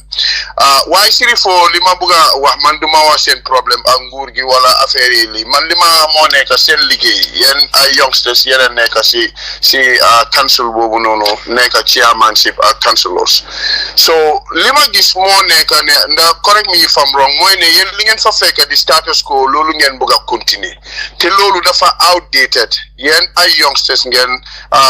Yankuba mu ngi woon Angleterre gis na naka la Angleterre seen council si dee liggéeyee you don't even need the central government pour ñu la subsidize provided that West Coast is the biggest region in the Gambia double the population of KM already so te foofu lañ am university bi foofu lañ am lifin bi college bi te boobu tam léegi ne foofu lañ am airport bi and so many things yëpp mu ngi nekk in West Coast ak lifin bi OIC beeg yoon bi fa nekk yan measures ngeen bëgg a put in place new things I'm talking about loo xam ne dafa generate wealth mu generate income loo xam ne yéen a ko introduce something new not the status quo loo xam ne mu ngi fa nekkoon waaye man dama anticipate ngeen def something big te dinaa wax leen itam mooy ne maa ngi doon wax Boni Darboe mooy ne ñun just 2 years ago lañ door di fay suñ kër yi West Coast 1,200 foog naa waaye before that ay $250 to $400 lañ doon charge nit ñi loolu dafa tuuti koo xam ne yaa ngi am taayi kaw ñoom Alaaji Saliou ñoom Ablaye Sagna nga xam ne ñu ngi am ñoom Buradi Ba ñu ngi fa am taay yoo xam ne mu ngi cost ay 4 million 5 million 6 million why not ngeen charge ñooñu more money based on the value of the homes ba pare ngeen jéem a def data boo xam ne di ngeen xam how many houses how many homes moo nekk in West Coast soo leen amee data boobu ba pare ngeen mun a seet ñaata ngeen mun a charge loolu di ngeen mun a project ñaata ngeen war a am li ma bëgg a wax rek mooy pour jéem leen a motivate more pour ngeen think outside the box bu leen faale nguur gi lim leen jox lim leen joxut understand nga waaye yéen am ngeen opportunity pour ngeen mun a make more revenue based on all this last but not least moo nekk highway bi nga xam ne ñu ngi ko am moo nekk OIC limit ndax doo leen mun a try ngeen def fa tool airport bi entrance bi ndax mënu leen a try ngeen def fa something loo xam ne nii da ngeen a jënd machine comme tooling machine yi caméra yi su boobaa ngeen mun a generate income di ngeen ko mun a pay back ba pare ngeen génn dem ut ay investors outside baal li ma xam naa ne bëri na waaye loo ma ci mun a tontu rek bëgg naa ko because West Coast should lead the way. Yeah, thank you so much. Maggie, Salachebi dafa am solo trop, and I really appreciate Salachebi and your input. Like lower in that is exactly that's the way we're thinking. And munala wone you bari lunga wax fi we already in it. On those ones, we already ñu ko doon def ñu defal façon yooyu la ñoo ndekkan di defal already from 2024 we have deployed assessment team. They go and assess every property. Council will have threshold more on a property more than 500,000 is paying $2,000 if it is residential, and a property above 500,000 commercial is paying $5,000. That's a threshold. So you say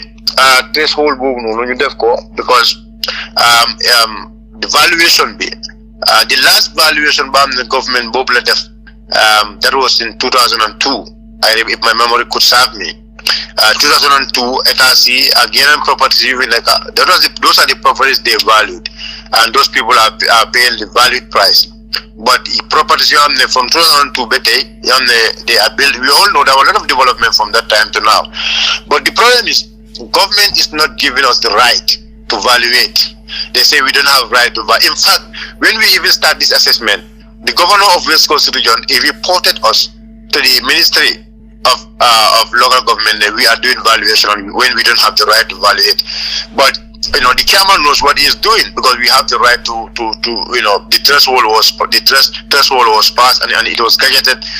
It was gazetted by the parliament, so we can actually go by that even if we cannot do valuation. So we were doing assessment from 2024 up to now. The assessment is going on, so that we can have a data of the amount of business we have within West Coast. So as I'm speaking, data collection is on. We are assessing the entire business within West Coast, the entire properties within West Coast. That is going on, and it will still continue, inshallah, so that we can know what exactly. Because knowing the data will give you a knowledge of what you expect at the end of the year. Without having the data, you will not know how much you will have at the end of the year. So, but government is not giving us a room for all those things. Like now, a very airport, a very OIC road. The government, OIC road is not part of the council. It is controlled by NRA. Even if you want the tolling, the tolling is going to be paid to the NRA, not us, because it is a highway, and according to the NRA Act, they are the one who are responsible for controlling, for mobilizing and controlling public highways. They are the one responsible for those ones. So Holy Airport is not under us. Airport is under civil aviation. If there is going to be any of such, the money will go to civil aviation. But now there are businesses in the airport. Those businesses, for us to get access to those businesses, that's the problem. And as I'm speaking right now, airport, they are owing the council with a lot of money, millions. They are owing the council up to now. So since when we came, we thank God we have a meeting, email, sending, and engagement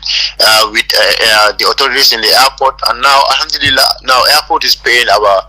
They are paying, some of those areas. They're paying it, slowly, and then we are also encouraging them to give us access to some of those businesses, because there are some of the businesses within airport, we didn't have access to get into those places. Even our collectors will not have access to access some of those businesses within airport. So difficulties been but work for him to make it short. Council is Chairman Darboe is thinking like the way you guys are thinking in the UK, in America, how councils work. That is his plan, because we've seen that those people system it works for them. So why not we also have to build up a system where it can able to work for us. So that is part of our plans. We're thinking of even this low housing scheme. That is why last year council have gone in for a land. We started it with a form of land banking. And we did land banking, inshallah, come 2026. If we have a government in that aspect, we will see that we will have control over the lands, and we can able to put some of these plans we want to put them in, but we could not put them in. So we will able to, inshallah, put things as we want it. So we are not expecting much from the council, from the government. If government give us anything, wow, we will take it, because it's our money. The law have stated very clearly that the government have to give 25% of the development fund to the council. And to our surprise, since we came, government have not paid anything to us. Even the equalization fund, the government should give to each councils. Government is not even doing that since we came. So, but we are not even their government themselves, even their rates, they did not even pay their rates last year up to now. So we are having all this struggle with the government, but without having all this things from the government, we are still maintaining, inshallah, we're still doing whatever little we can do, and to make sure, councils can able to mobilize revenue so that we can give back to people whatever they need. That is exactly what we're doing. But like the way you're saying, that is our line, that's the way we're thinking, and inshallah, we know with the prayers, and with your support, and with you people encouraging friends to pay their taxes to the council, that will help council to deliver the service to the people. Imagine 2024 we have already tendered a contract of about 103 million Gambian dollars for us to, we are buying grader. We're buying grader, loader, and 5 bullet trucks, brand new one, 10-wheelers. We also buy 2 septic tanks, brand new ones, 2 pickups for monitoring. So we are changing the dynamics of the council. And when we came, we see that the council was somehow understaffed. We have 2024. We were able to employ over 240 persons from the sanitation. From they will be doing cleaning and others. We employ almost about 70 something security personnel, so that they can able to secure our markets and union places. And we also employed about almost 114 collectors. So we have so far so good. We are thinking along the lines you guys are thinking, and inshallah I believe with the help of Allah we will be able to achieve our goals. Jërëjëf Mr Sonko, fi mu nekk ma dal di ñëw si apply Sanyang apply ban laajte nga amalaat Mr Sonko. Jërëjëf Mr Sonko, thank you to have you.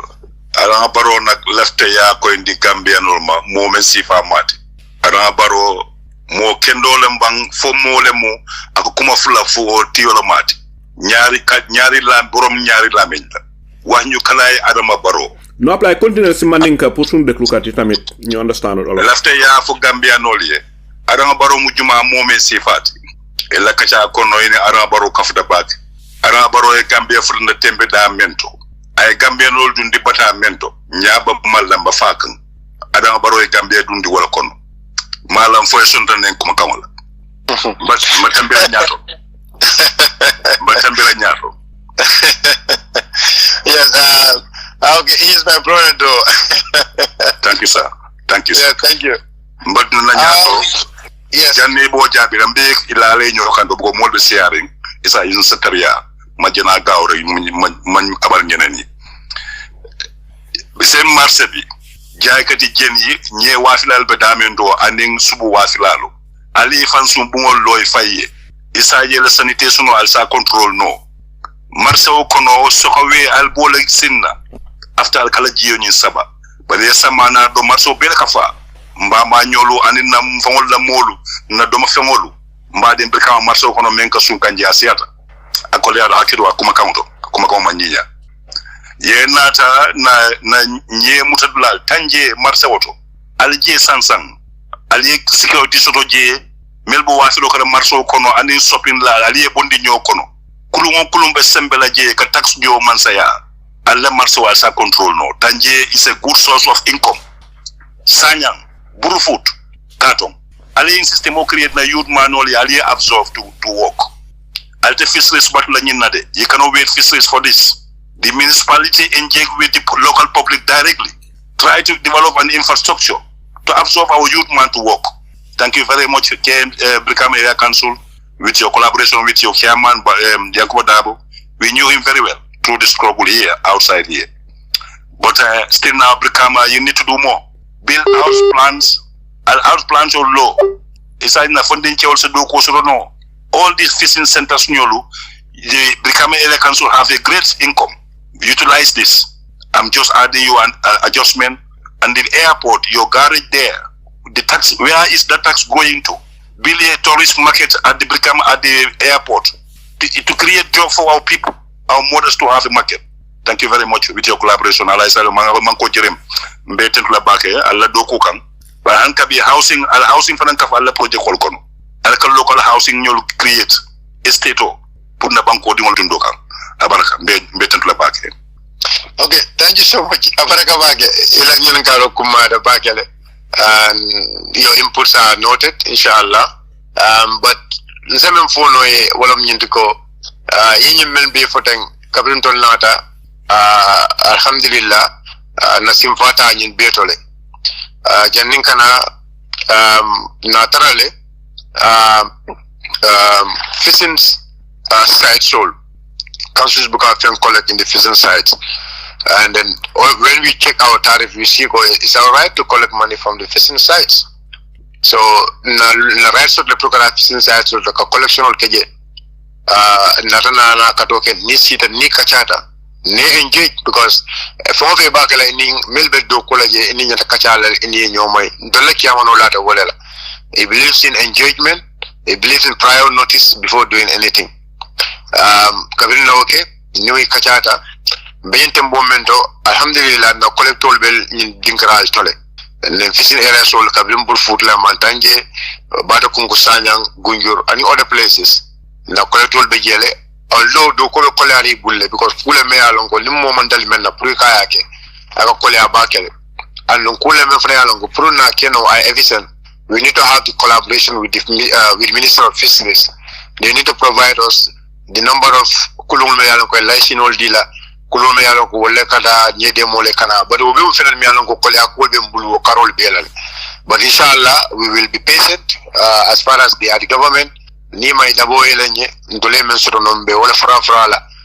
na west coast dum ma ko wala yemem fo tanjeñol sifalso tanje alhamdulillah na marché o soto jela sain anin garaso tiamantara jela ak lañu jele anu abella plan lo kono la ñilan inshallah pour ka o marché wol be do ko la ñame anu garaso ñun be do ko la ñame anu na jelo ko fana comme consulte ñul be kala no ifaye so council now is thinking or council is now planning la ferol to la faka PPP like a public private partnership monali alon ko be interest la to invest in markets marché wol to aling other places also mali alon ko they are public places ni se PPP soto no le na agreement no soto ito le loro ke for number of years ibayelo ko inin council se wona fa membe yin council sa tala fatuma la me alon ko ma reñol fanan e be dokela so o me felet me alon ko belarinde but honest comme ngamen vodron ntol mantra masakunda alo ni mantra masakunda anu ka masakunda no ma fenna masakunda ka jelo ko nayo ditala o mutla to di alti o masakunda sibabe ntol la jam wala tina al ka kodul hame wolu ntol fana wa hamo be ndale parenta wol keleno because of masakunda membe mbulu gurbu ñam fi gurbi daf de gis ne opposition yi suma njoy space rek li ñu defar rek crédit bi ci opposition la ndé démé and moom dafa gis ne moom mu ngi xeex ak opposition yi su joxee space boobu to opposition yi da nga gis ne people will have more trust in them and that will make him to leave the power. So lii moo nekk problème yi affaire nguuri Gambia especially Gambia fii and affaire yi place yi jën fu ngay waxee ni council nekkutoon di collect xaalis ci place yooyu noonu but ñun time bu ñëwee macha allah start nañ liggéey yooyu noonu ñu ngi start di make collection to some of these sites some of these fishing sites Gunjur, Sanyang, Badakungu, Tatanje, Brufut and the likes. So we are doing that inshallah, and although it's not easy, but because of we did not have a proper or we did not have a full collaboration with the central government. So we're going to government of union provide on all the data, the number of fishing license that will give us an easy right for us to know how we're going to collect our revenue from those fishing boats. But unfortunately, that did not happen. But we still better inshallah lolu. But Tanje Sen Marsevi is already in our pipeline, is in our budget, and Sen Garage Bitamik. They make sure council be but we also have our plans, Yanan Marsesi to make a PPP, even Tanjesa. Again, plus if we have a public-private partner, need to partner with the councils, for people to have a good environment. Yemen for Marcel La Carola, Brikama Marcel go Joka Dinje back, Moliol Yele. Chairman Darboe Karana, the follow Gefon. A la first week in office, I make all I Jimotolesa. I Jimoto Luas follow. May I long Lulu Catalo in Jele. Ninjo and generator from the fishing market, Kajo in Takabundi, Kadaka fight. But in Karajo from 5 diamond the phone, government attack to the phone, Lakoya Kosoje. But thank God, Alhamdulillah, saying Okola Kodul Kulala Domundine. But Yemen Foten Na Kataku Jamaleke. When I give you Suwavila in Betambo Kono. Suwavila na special glad that I'm done Suwavila Jamal Lebo Mafola.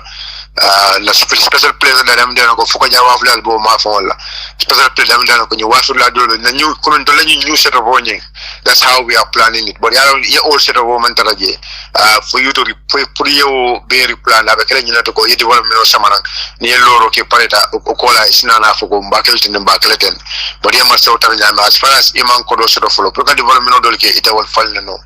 Now Syria Union inshallah is in our budget this year almost about we plan about 40 million or so. Proka make sure Kopika Masawa drainage system on your back control and yamming. But no mobile finance and the Medial go better for standby.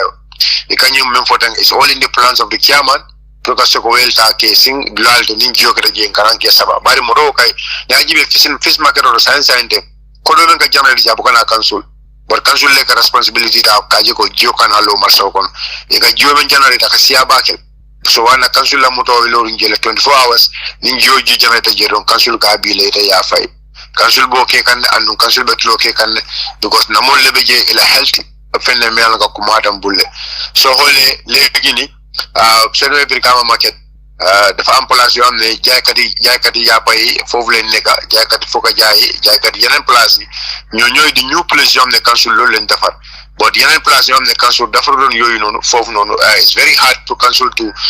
design what will do here, what will happen here, and what will happen here. Until and unless Muhammad Alice Bintaba, Sintaba Pare, Munawa Guy, no, Bilan Buka Amfi, Bilan Buka Amfi. But as of now, we cannot decide to, we cannot plan some of those places. But plus you have new plan, those plus is already in, this is the way we are planning it. So now very drainage Bitame Council has budgeted almost about 40 million to make sure Marseille become clean and go. Ayan Marseille, no only market Bunega Brikama. Although market Bunega Brikama is the bigger market, but our plan is not only become a market, but Yanan Marseille Itamik. Limoda Jenen and I Troxy Tamik Nemuna def make sure that Marseille then set Marseille sent Kamai. If you look at last weekend, Saturday and Sunday, the chairman himself is in the field. Muyele inspect big Marseille Yunakofi, Welingara, Costa Rica, plus Sukura, Sanchaba. The inspect guys send dues because sanitation is very important. So as I am speaking right now, because the set up a maintenance team maintenance team boobu fekkuñ fa si council, but we will now set up a maintenance team boo xam ne ñooñu dañoo def lu nekk. This comprises almost about 19 staffs, newly. ñoo xam ne ñooñu ay maçon yi la, plumbers yi, electrician yi, yeneen yi, engineers yi, ñoo xam ne ñooy nekk di defar liggéey yooyu noonu. But the chairman himself was with them during the weekend. I was with him, and he inspect all those markets, just for them to have a very clean sanitation. So lii leneen la am na daal loolu eenam la. But lu may wax ne nit na ene dara, but su amul nag lii mooy problème. So we are doing our best to mobilize more revenue, and inshallah come 2025 ñu am ene bu bari lañ am. Am nañ ay trucks yoo xam ne comme yoon yi ñoo xam ne within West Coast secondary roads street si yoo xam ne foo xam ne ndox daf dee taxaw ñu gis ne we can able to at least put in red stones ñu gis ne ndox bi taw yooyu noonu people can able to have access to the highway. All this is part of our plan. We will have some street lights in place so that the flow of traffic can be easy during night time. So we are thinking along the way you guys are thinking, but the only problem is we are not in the government. We are putting all these plans. We do it microly, but inshallah, if we come to government, come 2026, inshallah, we will make sure all these dreams come in full through. Inshallah, I think as I answer was about President Barrow small magla come way small magla, and then but obviously, like I said, netla dal lom dal tew cardwam dal the cardwam lumo def is always completely different, and good luck or a leader should be very bold enough. This on your decision. Low work now want to make sure that because Askani, you are the sample of the Askani, you are the leader of Askani. You also need to work in definitely. So what do you expect from Askani? So you expect more Gambian info you understand our president couldn't come that the DTA card. So we all have to put our hands together and you make sure that you have a leader bomb is going to all his words. So why that Mudefco? Thank you so much. Sorry, Alai Salu. Willing Kama, willing Kama amun Marse. Yako willing Kama mama Marse wosoto. Amno kuma text me willing Kama amun Marse. And Brikama Area Council, you don't have plan to have a market in willing Kama? Thank you, sir, and all the best of luck. Yeah, willing Kama amun Marse, and this is a very big settlement, and inshallah. The councillor for that area is working very hard. The councillor for Burfood Ward is working very hard, and inshallah, come by the mid of March, inshallah, every ward will receive $1 million. So I'm not a councillor. If we receive the $1 million, I know he might. Put Wulingama as a plan to make sure that they are Marse. But sometimes, like if the space is not there, it's always a problem. But we will make sure, inshallah, I will put this coction to him to make sure that Wulingama Bugan and Marse. Last year, the 500,000 Bunyame, at least the Vodafone electricity expansion in Tintinto. Tintinto will never experience electricity, but now, so they made Tintinto now, they are also having electricity. That was through the support of the Senate Council, through the government.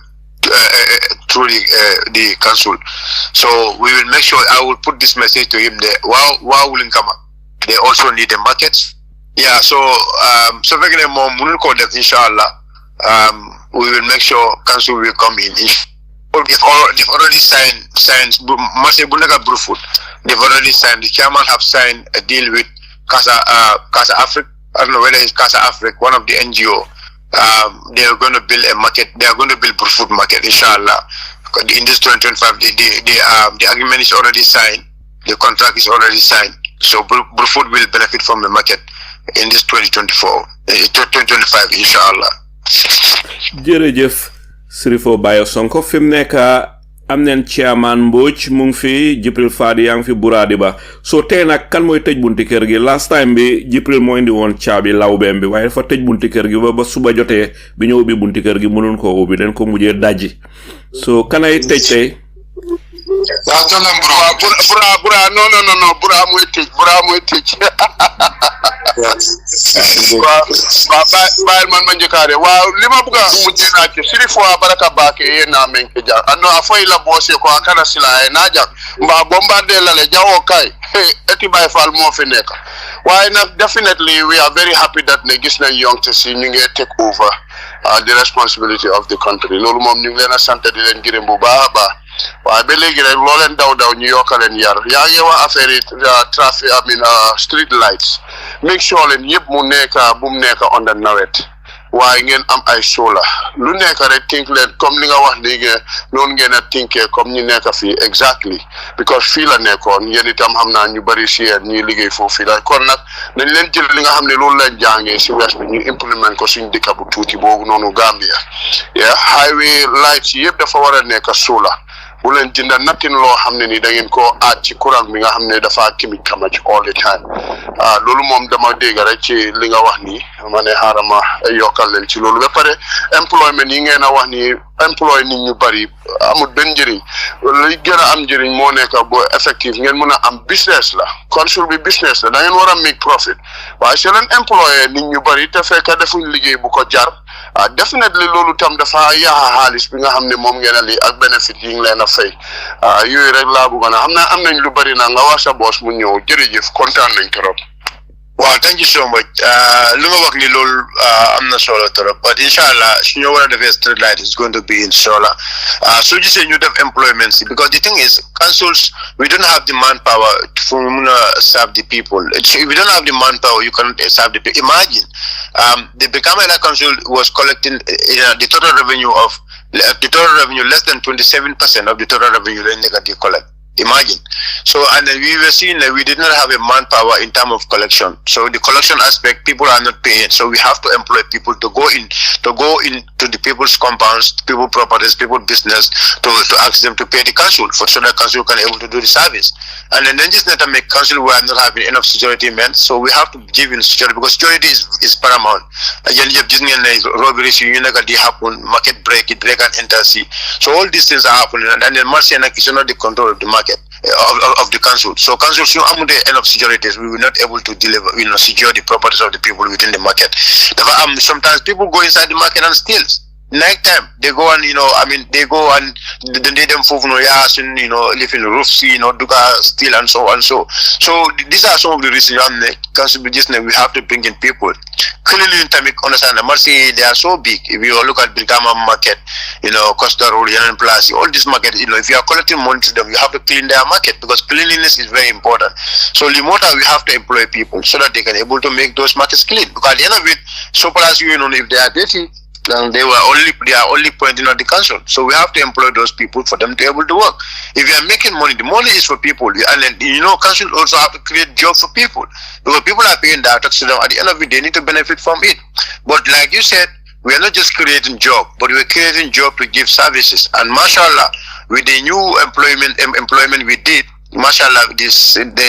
really working very hard. The assessment team is doing the assessment as we expected. The collection team are also doing collection as we are expecting it. Although it's hard to fight against corruption, especially in Africa. But like I said, my chairman, for him, he said no to corruption, and he will never and ever encourage anybody to corrupt. If you do corruption, and then he happen to know it, he's always there to say no. You need to go out of us. We never want to entertain any corrupt person within us. I hope that answers your questions too. Thank you. Thank you so much. Jërëjëf Mr. Sheriffo Bayor fi mu nekk ñu dal di ñëw nag si laajte bi mujjee ki ko joxe mooy Bura Diba. Bura, go ahead. Fàtte naa waaw mu ngoog waruma topp suma chairman de. Chairman, go ahead. Bala maa ñëw si Bura. Waaw man nag because of maa ngi dëkk West Coast fu mu nekk I have an issue with the Brikama Area Council. But I have a suggestion tamit. Xam naa ne you guys are overwhelmed si li ngeen a def. Why when it comes to mbalit, West Coast is becoming a problem. Man fi ma dëkkee nii I live in Tujareng global estate, then you have social security estate, then you have the other sites like amut fenn fu nit mën a tuur mbalit. So most nit ñi liñ dee def mooy dañoo seet place bu laaxoo dañu tuur fa mbalit, and this is a habit boo xam ne goes all the way up to the forest in Tanji. So bàyyi xel si boori bridge bi sooy dugga si Tanji si boori bridge bi kay dañ fa di tuur a lot of mbalit te loolu dafa dugga si biir géej gi. Man su duggee si biir géej gi it poisons the oceans, then fish bi lekka ko ñu ñëw lekkaat fish bi. And ñun suñ boor amul fen fu nit di tuure mbalit. But I have a suggestion. Why don't you engage these youngsters in ñu ngi amee this moto yu ndaw yi gars yi de dem eb bagage ak yu noonu, then you engage them, give them a contract pour ñuy jël mbalit yi nekk around nga xam ne council don't need to do everything. They can outsource it to other people. And the other thing about these plastics, everywhere is plastic, everywhere plastic. But so that encourage the youngsters, especially in a project recycling, especially on plastic. Because recycled plastic, people use it. But for the recycled plastic, some of the recycled plastic, they could use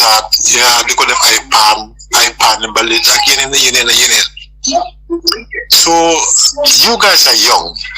Definitely it's time to change things. I'm not in a reject type. I know that money is a problem. Why you time because of how can you guys help us? Thank you so much. Thank you so much. You see, okay, like you said, when we came in for the first time, council did not have the capacity to collect mbalit from everywhere. So we call for partnership, PPP. We invite companies that they are doing this, waste collecting, for them to come and partner with the council. And then the council will just have, maybe $5 from each batch or so and so. And then, council will keep monitoring, give them the rooms for them to do their collection. So companies, they came and we were doing it very nicely. So at the end of it, we show them everything. At the end of it, some of the companies, then you reach Papa. And that's how some of those companies, they went out of they went out of the agreement. You see, that was a part of council's plan. That is exactly part of, that's the way, that's the direction. That is what exactly we did. But the problem is to have a partnership, that's the problem. So, but these estates also, one, the estate owners are not paying the right dues to the council. In fact, last year, at the end of last year, we have to take some of them to court. Or we have to train some of them that we're going to take it to court. For council to pro council from some of those estate owners. So all these plans are going on, but inshallah, like I said, and then it's not going to last. That's not going to be the last purchase. We intend this year also to buy another one. Understand? Like by the end of the year, we're going to buy more. And then like plan, it's also part of the council's plan. Like we want to create dump centers. Like these dump centers are going to be closed places. Like if these small cars or these motorcycles if they collect waste from people, and they will bring it to that place to pay, to make some little payment, and then later these big trucks of the council and the loader will load it, put it in the big truck, and the big truck will deliver it to the big dump site. So already that plan is going on. The environment committee is working on that, inshallah. And I believe, before the end of our time, remember, we only have 4 years to serve in the office.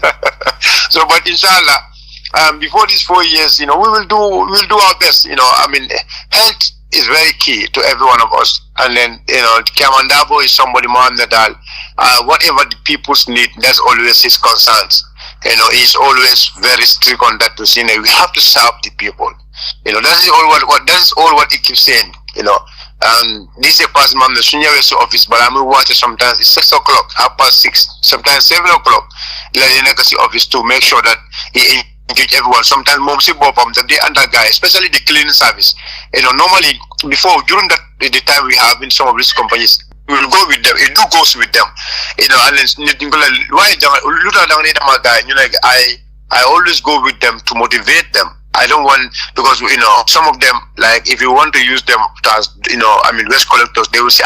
legally. So you want to inspire the young one to see that this is a job where one will generate money. So this is why Mom Bopam is into it. Understand? He doesn't care. He goes to people's house. People will say, "Hey, Chairman," and he will say, "No, Chairman, but we say, no, I have a ticket." So I have to, because this kind of mentality, we have to change it. It can only be changed by a leader. So, for example, if the chairman is doing that job, that will inspire many young ones for them to do it. So that is the kind of angles bomb the mom. And I promise you, inshallah, like you said, some of these estates, we will make sure that we put proper mechanisms. Then we also pass some bylaws. If you see anybody you are littering some of this seaside, because throwing waste around the seaside is very bad. It can give it can cause a lot of things. It can cause cancer, pollution. It can even kill some of the fish and the life. So at the end of it, there is scarcity of fish. So we know the environment hazard, some of all those things. So we will work hard. We put hands together with environmentalists and make sure that we protect our coastal areas. And in fact, already we have we are on a partnership with Bolo, with with the Spanish one of the Spanish council, BMA, Barcelona. So we are partnering with them to create what is called blue economy, and this blue economy is more of protecting our coastal areas and changing make sure how to create recreational centers around the coastal area. So how to create things that they will attract tourists, for example,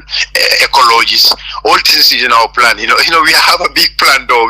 We want to collect data about some of the historical sites within the country here, especially within West Coast. Some of those historical sites. Create a book, preserve some of the historic areas, and like tourists in your way, they can some of these things will attract tourists to come and listen to some of those stories and the like. So all these things are things we thinking this is the kind of direction Brikama Area Council under Chairman Darboe is thinking of. Because they want if the tourists come from a very nice house, for example, in Spain or in England or in America, if he comes here, you need to get into something a creative ecology, that is going to inspire the tourists to come to Gambia. And then there are a lot of historical sites here. So they have their own kind of history, historical sites. So every village have a history, how the village was built. So we have to preserve all these things, put them onto light. So all these things are things the council is working towards them. But like I said, all these things cannot happen without money. So your thoughts are noted, inshallah, and I will talk to the chairman. We will discuss. We put heads together in the general council, and to make sure, inshallah, we put all these plans into reality. Jërëjëf Sheriffo Bayor Sonko. Mun naa just sama follow-up question bu gaaw rek. Go ahead. Wow, Mr. Sonko, I don't think you guys know the urgency and the problem we have when it comes to Mbalit, because I know what exactly, Mr. Mboji, you are saying. I know you guys are facing difficulties in terms of Mbalit. I know that very well. And I can tell you, I can tell you, inshallah, come before end of March. I know all our trucks are going to be here, and I can give you an assurance, especially. Well, let me tell you something. I'm proud of you being living in that area in a ward of somebody who is very dedicated. Is one of the councillors is very dedicated, and his word is so dear to him. That's Honorable Boto Sanya. Boto Boya, the councillor for Sanya ward. This is a person who his people are so dear to him. And I know if the troops comes and he did assessment, he knows some of these key areas where Mbalits are in. He will make sure, those Mbalits are being removed from that places. And in fact, like you've just remind me of some of these things, and I will have discussion with him also and others. They will come to some of these estates and assess them. Make sure that these estates they pay their tax. And not only if they pay their taxes, we also provide service to them. One thing the Chairman Darboe, you also say, when you say, we don't want people to throw Mbalit there and there and there, you will say, look, if you don't want people to throw Mbalit there and there, you have to provide them something. So, and that's something, mashallah, we're having our trucks, inshallah. You say, if you don't go to their houses to collect it, what do you expect? They will come and throw it somewhere else. But now, if they create their own ballot sites, what should council do is to go and clean everything at our own cost, and that's what exactly we're doing. So anywhere we know that there is illegal dump site, we always go and clean up and ask people, don't let them not do it. But you cannot force people when they don't have an alternative. So but I can give you an assurance, inshallah. Before the mid of this year or so, before even 3 months, before March, inshallah, if our trucks are here, service will be delivered. That's because we have the manpower, and if the trucks come also, that will give us an extra power for us to deliver what you guys need, inshallah. Jerejef, Mr. Sheriffo Sonko. Danaka fim neka ñu fi almost 3.5 hours. So Bura, yow yaay jël laajte bi mujjé. So Bura mun nga jël bi laajte rek si Mandinka. Su ko defee su Sheriffo tonto, su ko defee mamay Sheriffo 1 minute mu dal di wax lépp lu mu bëgg wax ko fe ñu dal di tëj programme bi. Over to you, Bura. Yeah, okay, alay sare jërëjëf baraka ba ke Sheriffo. Sheriffo big question asikeno abekela sabaliti bala bulo la ñoo nomale ite a juwe dron iba ansala no ñaadi le dron. Ba ila ñi diamo be ni a juwe al sola takkolor na fulo le le fo. Liko wa ke sabada se because so alkamun fo be ni a juwe al sola ta na fulo le dunga jele ko masa kunda nan tereka na fulo diala mu yala ko subvention. Donc luale o fo be manke ye service commission of la local government service commission ye lo ko fo janne jonga ninja jengla ko to ye dile tactique munke o be ketare o sival donc ngade ni demolition o be kering police wol fanan ko kalen ne ko ya suspend le fo bari ma fo ko ya bulade e ko ya suspend le donc mo be silandi mun na wala confrontation sikeno mu yalo ne ko wote kelam bela interesti. So no question to the Farmers Service Commission or Local Government Service Commission of contact pour que ñu cool mu be caring ka foye or alia move forward to the National Assembly. They have like a local government committee there pour que ñu ko futandima janing confrontation be sotana because Kolkata nyadi likely ko confrontation namanki biti abekela somality tabaraka bake. Yeah, thank you so much, Bura. Abarakawake, Yemen Fakumada Bakel. You see, like if you listen to the press release of the chairman, he made everything very clear. Yun namen fasina Bakel, ndolo lo kauna fole, dunia ya mwele, masakunda ya mwe, and then be from standard newspaper for Savero Kele, Akola. National Assembly ya mwele, Service Commission ya mwele, ndolo Service Commission do komumenti. Well, they are responsible for appointments. So they are in the central government there, and moment because central government ya be kalamdal, minister ya kalamdal, mobe ya kalamdal. So ndolu mbe bamburu luwala koma, luwala banko be bamburu luwala koma. So ndolu luwa tinyala de, but momo kome luwa tinyala nyepin kang, even terla jen. Ndolu luwa tinyala de, but inse men volo nyinduko ndolu lembe na kol kekan. Menke ka wala make sure kana ko men kala dron akana ke luwa bantet bal fambe yalon ka men ka luwa bantet inta silan nakake mbakele sama belola fe belola fe sama daje alma don ko kulbe balwo kono ni ko be silala wa alaykum salam ni ko be silala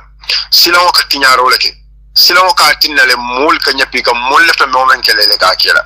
so ndo silana de nda silan na bande to nyaro fanan kila wa ni ento nye anu na fo le ko kanan to nye na fol me menki kambe bamburu luwala koma ni le fa luwa fole dira luwa fole ne luwa fole yemen ke luwa ba lebe National Assembly yata but as far as luwa yimbe lor na kak ndolo bulo luwa no bi bulo luwa no mosam ha ndolo luwa be woleto al dunya e moyle masakunda e moyle President Barrow fo e moyle National Assembly moyle National Assembly we will engage National Assembly on many things. Nanying government without paying the subvention. The National Assembly we have engaged National Assembly on many issues. But at the end of it, all this engagement goes, they are not futile. They all go futile. So now the best thing is let's follow the law. Whatever little we can do by following the law, we do that. That is our stand. But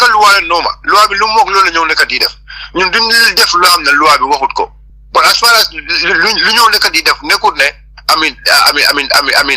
are nekuna nywe ya halwa ñun dañoo taxaw loolu noonu so ñun dañoo taxaw defend askan yi because askan yi ñoo tax ñu nekkoon si place yooyu noonu so one must respect askan yi il faut que ñu respect askan si because askan yi ñoo tax ñoo faral président Barrow loolu la wax mu ne askan yi ñoo ko sànni karta askan tamit ñoo ñu sànni karta so kon askan yooyu noonu il faut que ñu respect leen but if you don't want to respect askan yi who is you who is you there is no government without people.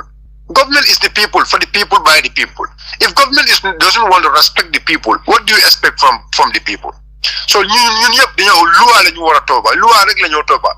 I mean if you are following the law you don't need to ask anything more. jërëjëf Sheriffo fi mu nekk ñu dal di la may rek nga dal di tàggatoo ak askan bi ana fan ngay tàggatoo ak Gambien yi nga xam ne ñu ngi déglu. Thank you so much Mr. Saliu content about it. Pro, Ali invite na jang kakacha Brikama Area Council la kola, kakacha Gambia la kola, kakacha minna banko nyimba bunda no nyameng, mbafla leko ala baraka bage, and the memfula mole all of nyintiko, momo yalonko ibe sabatring within West Coast region ne. Business o be bulu isakata yela business o nyinta yajo, because business o alkanna momenjo council ga do ko keno walela. Ali alo nyameng serum council e mojimala la karambulu jo. Kansule marse señol lole kansule bohol tan lul ni lulu dile kansule mol mako le kuita jara lola kansule doku jamal leke ye mol mako le gamolto kansule mol mako le arab karamolto english schoololto kansule mol mako bunda jamal lela alu mako rol ñinan sam leftale waysia kansule silo doku le 2025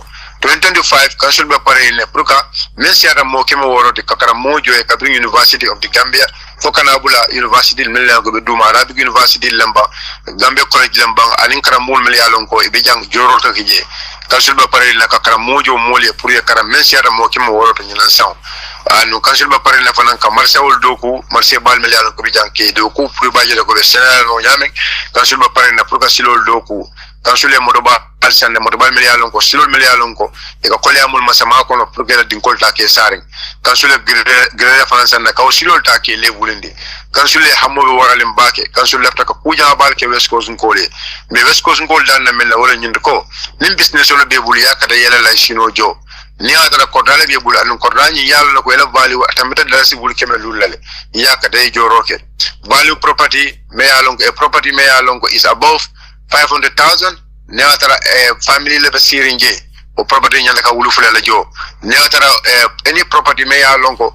luas la le beje ano property ni is more than sera la su wul kemelu lutile o yanda ka dala su wulu la jo to the council mba fula moli ko nakafu nyoma mo kana dukota e kana koleto kaneya aga fu ko ha ite nyanda ka nyina jola bar mba kele nyina yin dinna ni yo ke alonko ye banko na nakari mbese lo na banko protect na council protect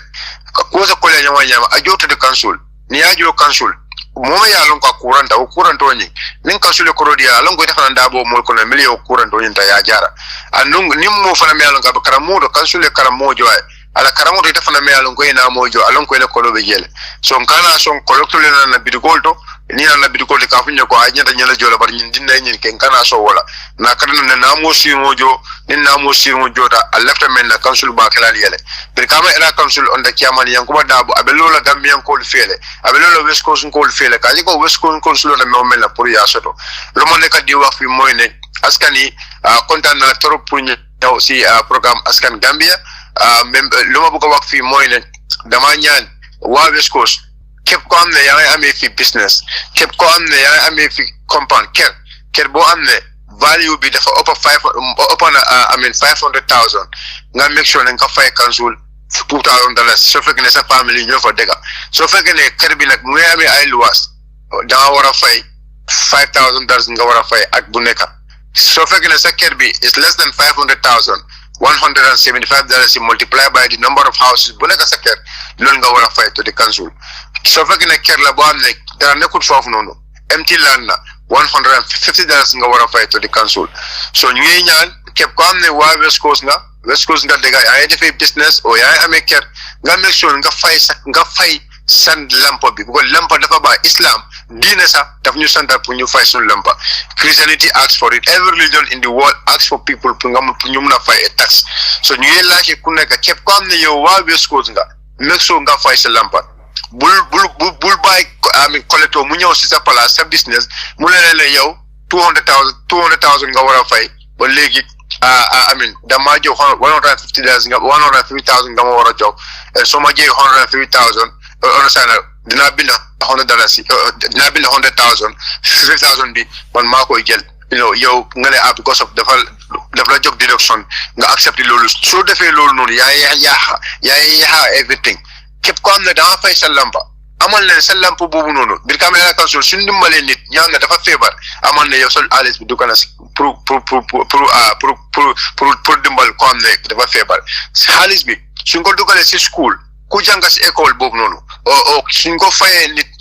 school am bi kooku xam-xam bu mu xam amal na yow sax xaalis bi dugal na si foofu noonu ñun yëpp loolu la ñu war a xalaat suñ xalaatee noonu daxaa gis ne dañoo mun a am better west coast nag dina baax trop suñ jógee boo xool si yeneen dëkk yi daxaa gis ne bool boobu noonu ndox bu am ne nit yi ñu ngoo sangu ñu ngoo naan daxaa gis ne loolu noonu yow sa lampa bi dugal na si foofu noonu loolu yëpp lifin barajoolem loolu yëpp amin loolu tiyaabu la pour yow ak yeneen yi tamit so may ñaan képp ko xam ne yow West Coast nga am property comme lu ma wax fi mooy affaire mbalit incha allah 2025 moto mbalit ñu ngi ñëw grade ñu ngi ñëw yoon yu am ne yoon yu bon lañ yoon yu am ne dañ baaxut ne di mun ko use during rainy season during taw dina make sure ne lu ñëw mun a ñu defar ko pour nit yi mun a am access to the highway bi so maa ngi ñaan képp ko am ne yow waa West Coast nga képp ko am ne bugga nga West Coast mu développe pour nga fay sa lampo bi pour lampo leneen la loo xam ne diina bi sax daf ko oote so may gërëm yéen yëpp yu fi nekk may gërëm waa askan yi may suma kodo yëpp yu fi nekk fii for your time for your patience for your motivation and I wish you guys a very successful night and I hope ne wax bi nag bari na because wax nañ fii lu ëpp almost 1 to 2 hours so wax yu bari laa wax sama wax bu jum nag amal ne loolu si man la jógee wax bu ma wax fi ma ne loolu kaddu bu am ne kaddu bu jub la amal ne man loolu yàlla la jógee so may sant yéen yëpp thank you so much ala baraka ba jërëjëf ndigi jaaraama thank you so much jaaraama Sheriffo Bayor Sonko aka Sonko Gambia baraka baake ñu ngi lay gërëm bu baax a baax xam naa ne Adama Barrow su dégloo programme bi dina ba ñoo jàpp Modou Sabally day dugal ko si kaas waroon nañoo jàpp tamit Sheriffo Bayor Sonko ñoom ñaar ñëpp ñu dal di ñëw ndite xam naa ne ku la déglu tey leena moom dineen ko xam dina ne Sheriffo Bayor Sonko mi day nekkul ne rek he's a good speaker waaye he's very intelligent and very brave te façon yi ndaw yu mel ni dañ leen soxla yaa xam nga nekk UDP yaa xam nga nekk doy yaa xam nga nekk APRC yaa xam nga nekk GDC yaa xam nga nekk PPP dañ soxla ñoo xam ne buñ waxee rek Gambien yi déglu ne kii de xam na li moo wax kii de is a good speaker ndite one of the traits of a good leader is to be able to communicate well with your people loolu political commentators yi moom leen wax good leader always dang dee mën a communicate ak sa nit ñi loolu dafa nekk loo xam ne lu am solo la waaye nag daw na yaram ne ñu ngi dégg si President Adama Barrow mu ngi tàgget councillors yi ñu mel ni yow Sheriffo di tàgget tamit mayor yi ak chairperson yi nga xam ne opposition leen mu ngi wax ne ñooñu dañoo wax pour undermine government bi defuñ fi dara mu ngi contradict sax opposition bi nga xam ne ay member of parliament leen te nekk si house bi loolu nag du mbir mi di attaque opposition bi nga xam ne ñi ay mayor leen ñi ay chairperson leen ñi ay national assembly member leen di leen attaque that is not the solution bi mooy su fekkee ne da ngaa fight corruption charity begins at home njëkkeeku sa biir government den mu jógee foofu wala ngaan di dem waaye nag dafa nekk lu daw yaram ne suñ fekkee ne am président boo xam ne moom ku ko oppose rek gisee na la as an enemy gisee na la as a target dina def lu nekk pour yàq sa carrière loolu du nga ko yóbboo réew bu nekk da nga soxla opposition ak divergent views loolu mooy li yóbbu dëkk kanam te lii baax na ñu dal di ko bàyyi xel mbokk yu tedda yi ñu ngi gërëm sun panélistes yi njëkkee ko si Ablaye Sanyang Bura Diba Ibrahima Cissé Jibril Fadia ak sun chairman bi Baboucarr Mbodj di leen fàttalil ne askani Gambia day den am benn executive team boo xam ne team bu am doole leen den jël askani Gambia dal di ko teg si custodianship ak trusteeship bu ñun ñi ni ñu nekk ay ñun ñoo xam ne ñun ñu am solo leen ñun ñu déggu leen kenn si ñoom mooy Baboucarr Mbodj Ben Suare Ibrahima Niass Ablay Sanyang Jibril Fadia Bura Diba Dudu Ndaw ak man mi ñun ñoo amee di trusteeship bu askani Gambia daanaka ñun ñooy trustees yi askani Gambia nag li tax ñu dal di ko taxawal den ko donate Gambia ni ñun moomun ko ñun den koo amee rek di ko saytoogum waaye nag ñi ko amee ji mooy ndawi ëllëg yi ba tax na mbépp koo xam ne yaa ngi yëngu si journalism askani Gambia pare na pour ubbil la bunta mu nga ñëw fii dafay fi sa training dafay fi sa practice dinañ la ubbil bunta yi ngay fee def ay training di binda wala bu la neexee sax ngay def programme mbépp ndaw boo xam ne yaa ngi si University of the Gambia wala ngay def courses in journalism mu nga contact askani Gambia nit askani Gambia den buga mu contribute si dundi Gambian yi ba tax na ñun bokkul si benn political party nit den gis ne Gambia den soxla medium boo xam ne amul benn association ak nguur gi medium boo xam ne amul benn political party bu ko sponsor medium boo xam ne kenn joxuñu xaalis waaye dañuy wax dëgg ji sa nan ko gisee te duñ si ragal te duñ si seet dara maanaam fair and balance te kenn duñu intimidate ndite ñuy wax fii si askani Gambia ni yàgga neen leen a dégg ñooñu ñooy wax tey tamit pour lu yóbbu Gambia kanam pour lu indil Gambia yokkute ak développement fii lépp luñ fee waxtaanee mooy luy indil suñ réew yokkute waaye duñ fi ñëw mukk di attaque nit ki politics of personalities di attaque nit wala dugga si private life nit loolu duñ ko waxtaanee fii lépp luñ fee waxtaanee rek dafa nekk luy jëriñ Gambia ak niti waa Gambia mbokk yi te day fii la waxtaan ji dal di am fi mu ne duma def lu dul dal di ëmba lépp loo xam ne Sheriffo Bayor Sonko aka Sonko Gambia waxtaanee na ko fii lépp loo xam ne AG panel si waxtaanee nañ ko fii dal leen ko jébal dal di bàyyi waxtaan ji mu dal di continuer si seeni xel yéen Gambien yi ñu ne àttekat yi nga xam ne yéen a àtte lépp loo xam ne déggee ngeen ko fii di leen gërëm te di leen sant si déglu bi te yal na ndimbalab yàlla wàcc si réew bi Gambia ba ilaa yawmi diin seeni mbokka Saliu Njaay salaamu aleykum wa rahmatullah wa barakaatu waahiru daawaana an alhamdulillahi rabbil alamin